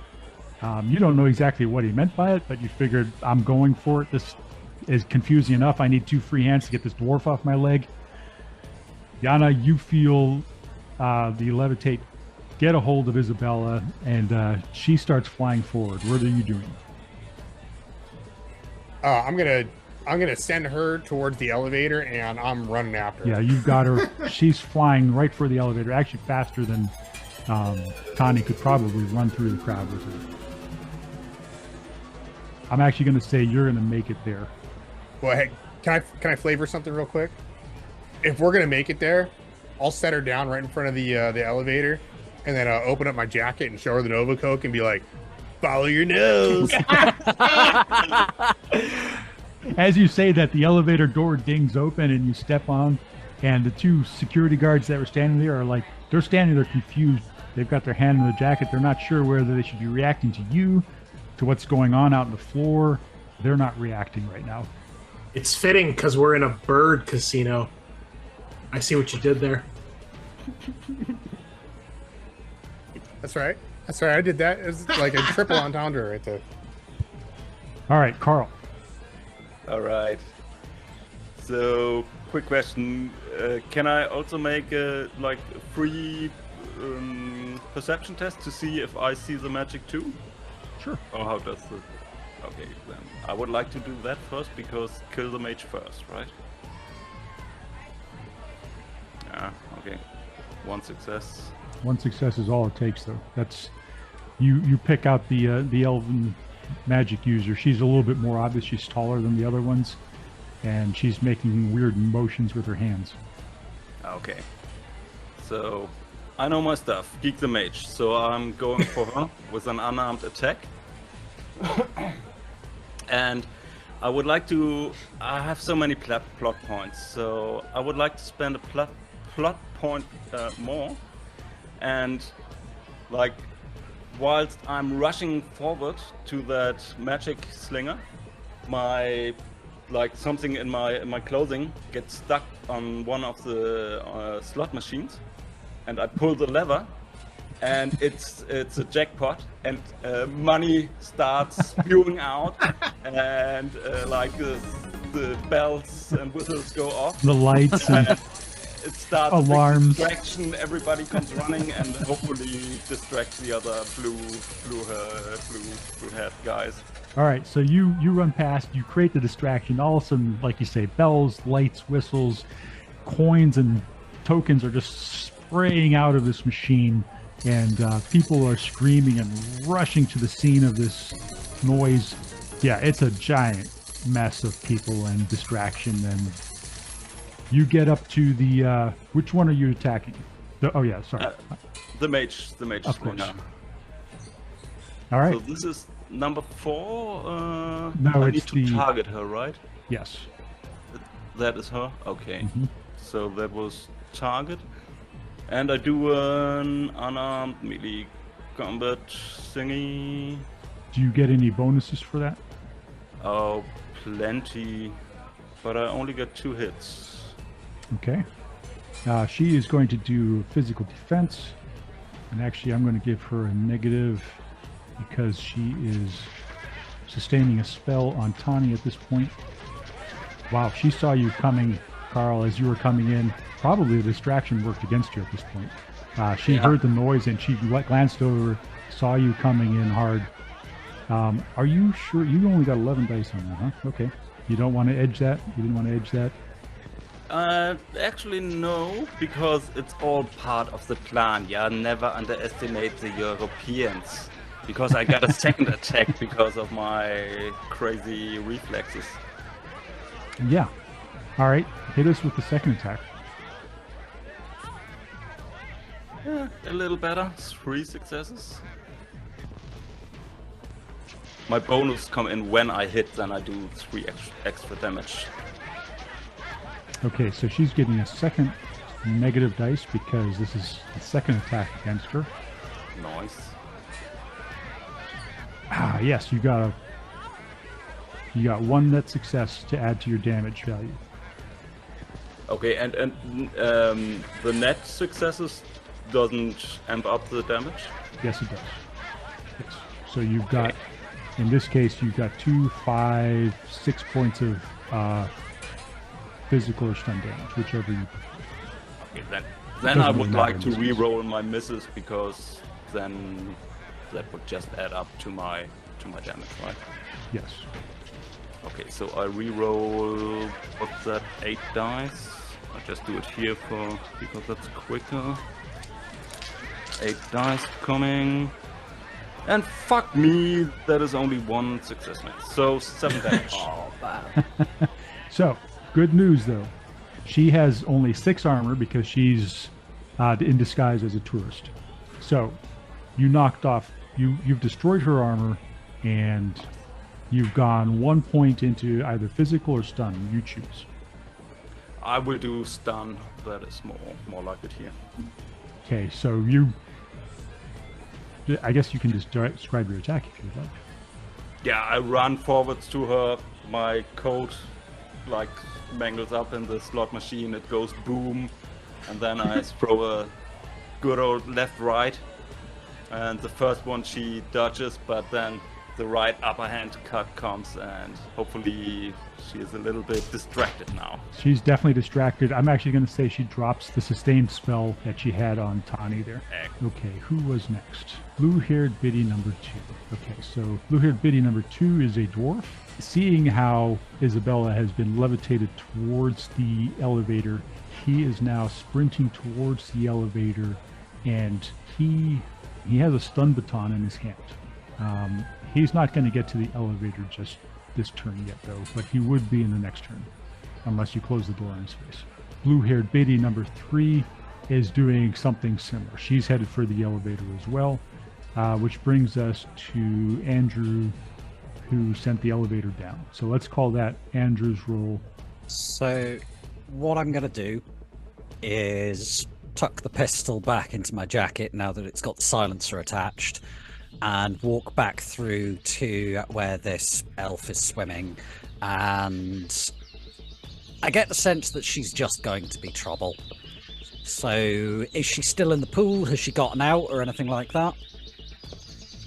At this point, she's gotten out of the pool and she's lying on this lounge chair. She's watching some kind of Trid screen in AR. You can see it in front of her, and it's some kind of music video of some Orz thrash band. All right, so pretty loud. Yeah, completely out of place. I'm just going to put on the shop gloves, sneak up to her, and just place a hand with a shop glove over her face until she stops twitching. Harsh, bro. I'm in no mood to deal with any of her bulldrag. Yeah. Give us a sneaking test then. All right. Downstairs, you see Karl nodding approvingly. And do I still get bonuses for Absolutely. being You get invisible? +2. Okay. You get +2 and 1 reroll. Thank you for the reminder of the reroll. The invisibility is pretty Yeah. dope, dude. Yeah. Nice. Yeah. You make not a sound as you sneak up to her, and you avoid the puddles and whatever else is going around. You avoid startling the macaws that have landed all around you, and you place the 5 shot hits glove is over her more than face, and she immediately spasms and then goes still. She's out. Success. I'm not a total bastard. I do put a towel over her and then return to the door. Yanah and Isabella are in the elevator. Yanah, you could trigger the elevator at this point. Tahni, you've got the dwarf on your leg. If you give me a successful strength roll, you can kick her off now. Okay, just straight strength? Just give me straight strength. Okay, I think I would like to use edge on this, since my strength is not amazing. How do I do that in the roll here? Or do I roll and then hit the edge button? Or do I go crit? Oh, there we go. Edge. Oh, it's just 1 dice. But it gives me the 4+ too, right? Right. So it's Okay. 4, 5s, and 6s are successes. Nice. 2 successes. Okay. So how does this go? You managed to sort of stop and shake her off. Yeah, I think I basically spin around, and with the dwarf still on my leg, I like smack my leg into the side of one of the slot machines or one of the gambling tables, and it kind of like dazes her, so she lets go, and then I stagger my way towards the elevator as best I can. Yeah, and the old lady who's sitting there, her jar of coins falls over and coins spill everywhere. She's like, "Hey, what's going on?" And it's like, she jumps on the dwarf. "Stop trying to steal my tokens!" Yeah, Next thing you know, I they're get it. wrestling around on the ground. Thief! Thief! And she's super stoked on Overcoke. Yeah, it's the same lady. It's the same lady. She's all, "Ah!" Okay, Yanah, you're in the elevator. Karl, what are you doing? Are you going to try to knock out the mage now? I guess I can kind of a parting punch. You've got 2 punches that you could do. So, what's that? Yeah, I guess I don't know. How is the situation? Do I assess it like if I run to the elevator now, can we get out of the situation, or? If you run for the elevator now, you can get out of the situation. Okay, then I just do that. A parting punch with the elbow to the mage slinger, and then heading for the elevator, and then doing the typical gymnastic scene. The doors start to close, and then I come and slide in, and then. But instead of going bing, what happens is just as it's about to go bing, this giant troll hand reaches in, and Tahni pulls the doors open and gets in behind you too. Now you're all on the elevator. All right, give her the attack. Let's roll for the attack. Come on, baby. Wow, look at all those dice. Oh, damn it. I rolled scheiß. 3 hits. 11 dice and 3 hits. You want to re-roll? I have no edge, and No edge. The success goes to the attacker here. okay, and she's damaged already. Okay, so then I just do straight up 5 damage to her. Yeah, you give her a good shot as you part. You give her the elbow to the face, and she staggers backwards into another person playing the slots, causing even more chaos. At this point, the 2 guards by the elevators have decided that's where they need to go, because that's actually people playing slots. We don't like people messing with them. So they're waiting in. Next thing you know, the blue-haired biddies, they're mixing it up with the 2 guards, and the team is on the elevator. Nice. Hit the button. Hit the button. Mashing the button. Yanah's just mashing the button like, my God, people keep getting in here. George and Sophie are on the elevators. It's cool. The more the merrier, bro. I'm actually going to call upstairs to Andrew. I'm going to let him know that we're coming up and ask him if everything's clear. He sends a message back saying all clear, and he's standing by the elevator ready and waiting for when you arrive, and I don't think I need it further at this stage, and tells you to drop the spell. All right, so I'll drop invisibility. Well, I would like to, first of all, calm everybody down, like with my fantastic charisma of 6, and then ask about this lady. But maybe that's irrelevant now, since she's. I just go over the comlinks. I ask Andrews, you still need that intel about that elven bitch? Might be useful, but she shouldn't be a problem. She's having an assisted nap. Perfect. I love your style, Andrew. We will be with you shortly. Isabella's dusting herself off. She's being comforted by Sophie and George, and she's also insistent that there's something in the penthouse in the Macadome. Before we leave, there are some things I need to get. There's some family effects that I need to retrieve. We can't leave without that, okay? Promise me that. Karl, please. No worry, Miss Isabel. And at this point, Karl, you get a comlink call from Dominic. Karl speaking.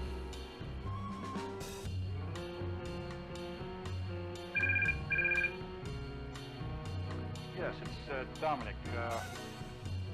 Appreciate your relatively discreet handling of the situation. I'm glad to hear that. I hope you understand that it was not our intent nor our fault for that disturbance to occur.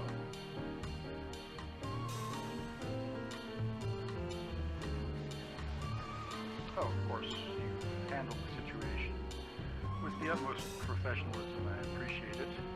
Just wanted to extend another courtesy from the Veronese family at this time. We've arranged for a helicopter to meet you at the helicopter pad on the roof for Exville at this time. I will be arriving at the Macadome slightly behind you to escort you there. I think at this time it's probably best if we accelerate the timeline and make sure that Miss Vanderleyen leaves the premises safely. And I have piped the call into our comlinks so that everybody can listen to it, and I just real quick go. Are the cops showing up shortly? Should we take the offer?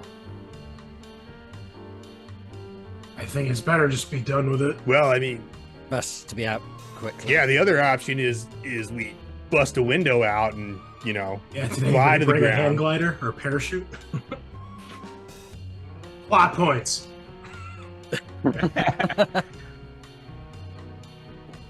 We're going to ride down on plot points. I send a call down to Karl, basically asking him to get the location of these personal effects out of Isabella so that I can have them ready to go. Quickly send you a thumbs up.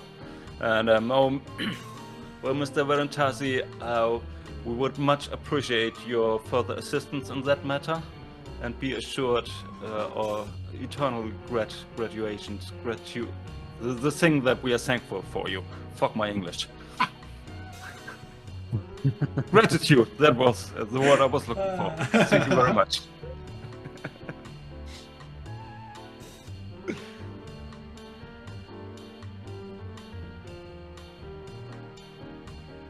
Indeed, I will be We up there will shortly. make sure for that. Thank Please you. just Goodbye. make sure that our honored guests Isabella, are ready to dear, depart. where are your personal belongings? We have to make haste, and we want to collect them as quick as possible. I have, you will know him, a good friend, Andrew Oakland is up in your apartment already. Andrew's here? Fantastic. Indeed. Oh my God. Indeed. Family is going to be so angry. Oh no, at all. No, don't you worry. Everything is under control, and everybody is just happy that you are alive and well.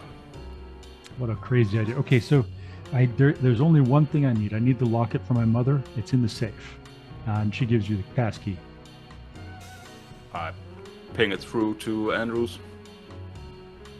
Yep, I go grab it, and being the excellent butler, I've already gone through and packed a small bag for her of her clothes and other personal effects that will be ready when she arrives.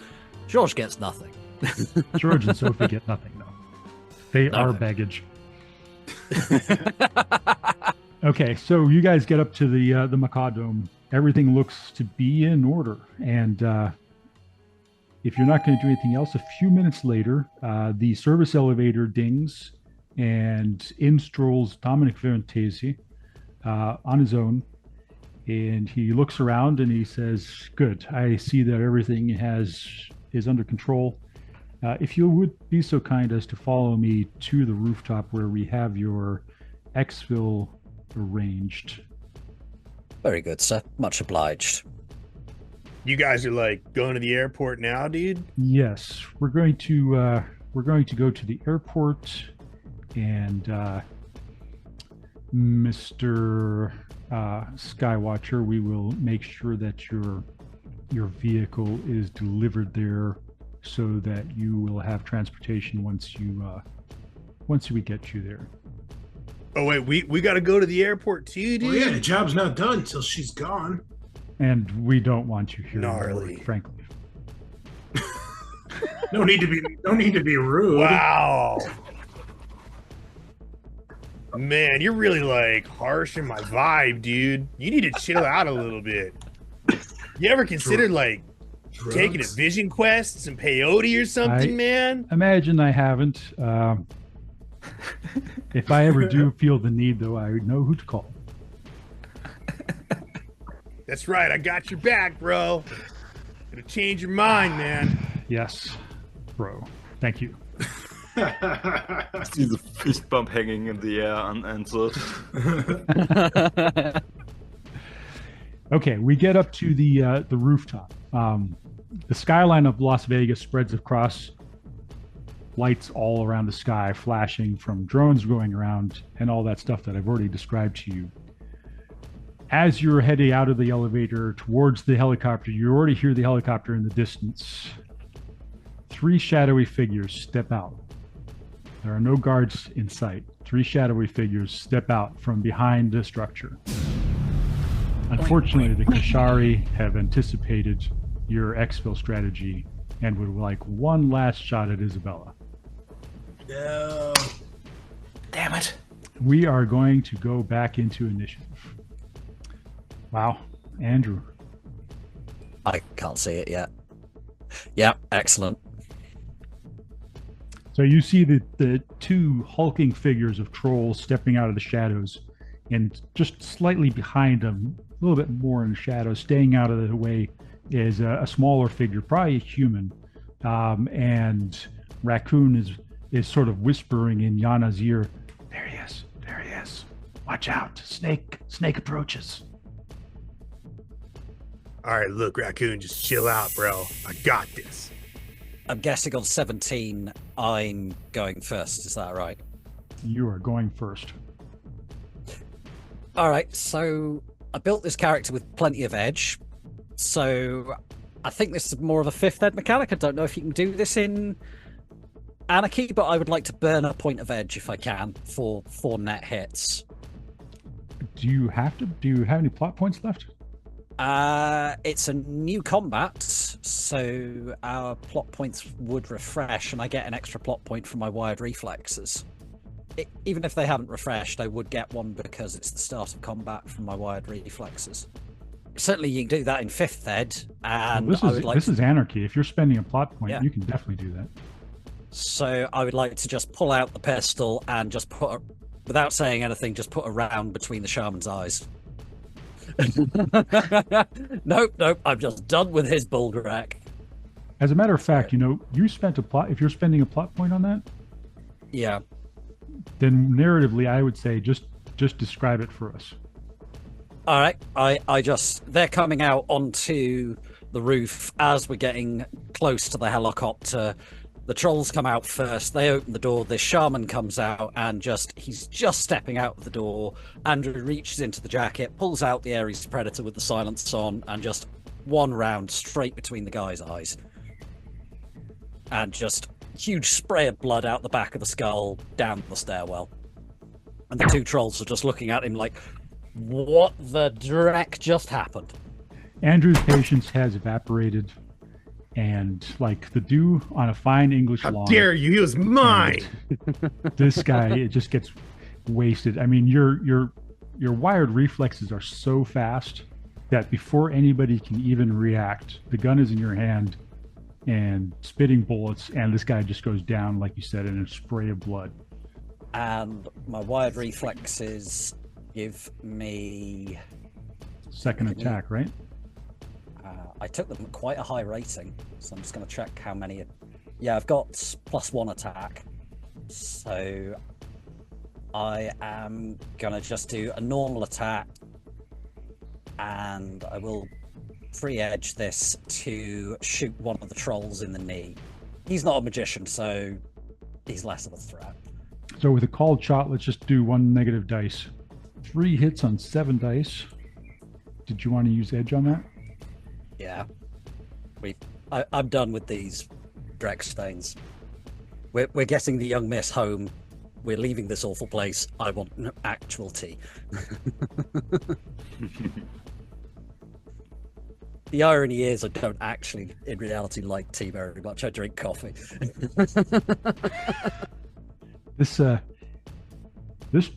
This troll Kashari, he's on his game. So when he saw the mage go down, I think that sort of clued him in.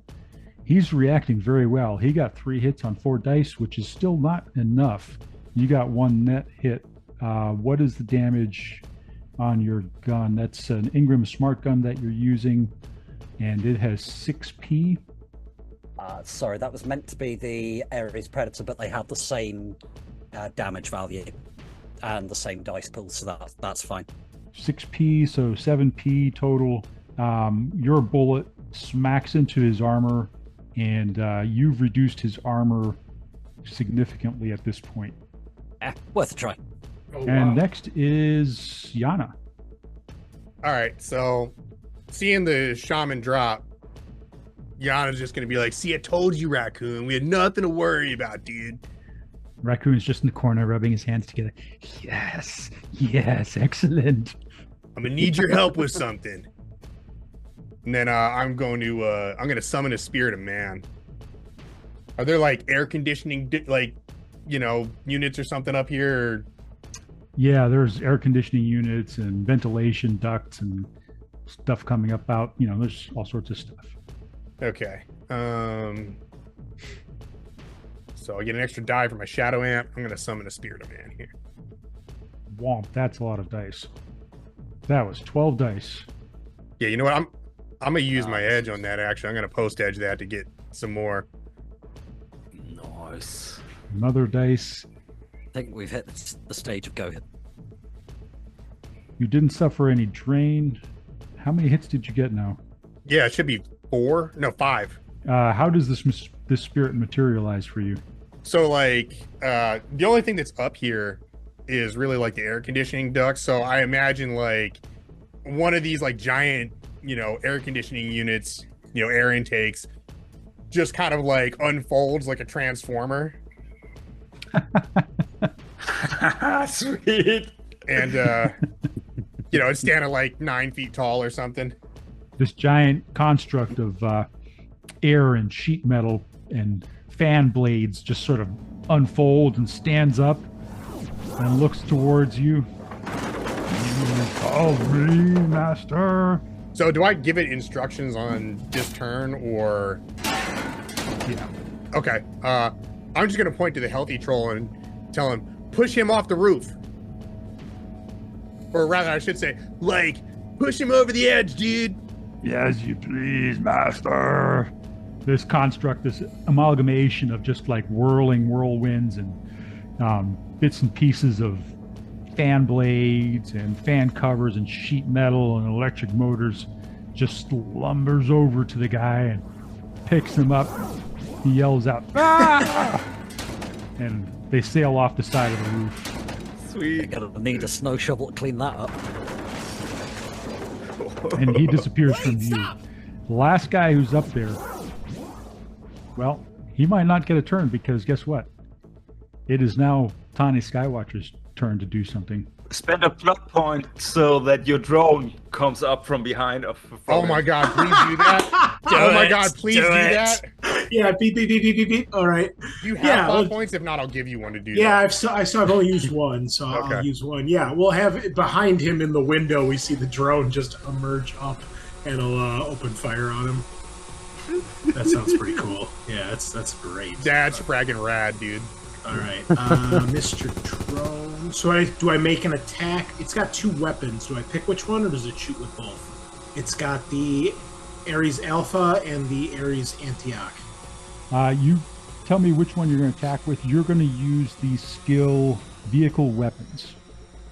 I think we just use the machine gun. I don't want to totally trash this place, So I want to see a troll explode. I want to see it. Yeah, but I don't want to piss these guys off, the Mop family. So we'll just break a few window panels. Tahni's a consummate professional. He's keeping in mind that he's going to need to work with these guys. Yeah, I'm loyal too. So these people treated me with respect, so I will reciprocate.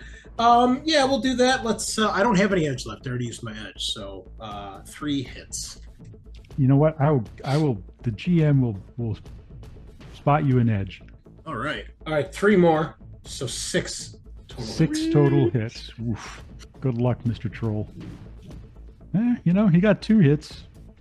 Okay. So you got 4 net hits, and the damage on your Ares Alpha is 8. 8. Oh. This guy's just sort of watched his friend. One just got blasted right off the bat. Then this giant air spirit lumbered past him, took out his other guy. This guy's like decided that he's going to do a melee attack, try and get in close with you, and all of a sudden this drone comes up behind him and unleashes holy hell with this Ares Alpha, full auto, might as well, and just tears his armor to shreds. And he staggers. He is actually still up and lumbering towards the group. Oh boy! All trollish. All troll-like. And now it is Karl von Breitenbach's turn. Okay, so this troll is standing there, and the drone comes up from behind him. He gets shot in the back. He's stumbling forward, and in that moment, Karl starts sprinting toward him and making the karate flying kick in his chest. And drop kick him right off the roof. So target this one, and then man, that is so fucking sweet. New scene, so I have 4 anarchy points back, like plot points back. So I use a plot point to add an, what are these dice called? Called the glitch dice. The glitch dice. How do I do that? And go. Oh, sweet! Nice. Too nice. 5 successes. 5 successes, and he is going to roll his resistance Oh no, he got 0 hits. Oh boy. Oh no! Yeah, and his die glitch too. And oh no, his glitch die glitch. Yeah. Oof. You get -3 successes. Well, So, yeah. then, Tell me what happens. like I have the second attack. I make 10 damage. I guess I'm finishing off. So I This is a finishing move, yes. Yeah, karate move, sprint forwards him, and then like in the Tekken where he like 3 kicks with the feet, tick tick tick, and with the last kick, he stands on the edge of the building, and with the last hit, he is falling backwards, and a silent scream from his mouth. The last of the opposition has been eliminated from the roof. Dominic Verontesi had thrown himself down behind a air conditioning duct, and he stands up, and Isabella, Sophie, and George are cowering in the elevator. Dominic Verontesi stands up from behind this elevator duct, dusts himself off, looks around in disgust. Yeah, I don't ever want to see you people again. Let's get this over with. The helicopter comes down, lands on the deck, and he says, "Get them out of here! Get them out of here!" He looks at Paul and Karl, and he grudgingly holds out his hand to you two, and he says, "Yeah, please extend my appreciation to the Van der Leyen family, but at this point, consider the balance sheet clear and balanced. Nobody owes anybody anything, I hope, and just please never come back here." Apologies It for was the a mess. pleasure making sir. business with you. I hope you come and visit Europe soon. We will sure to extend the friendship you have shown to us. Well, the next time in Italy shopping for shoes, maybe we can meet up. I'm looking forward to that. Huh? He bows to Isabella, and then he gets on the elevator and it disappears down. What an asshole. Shall we?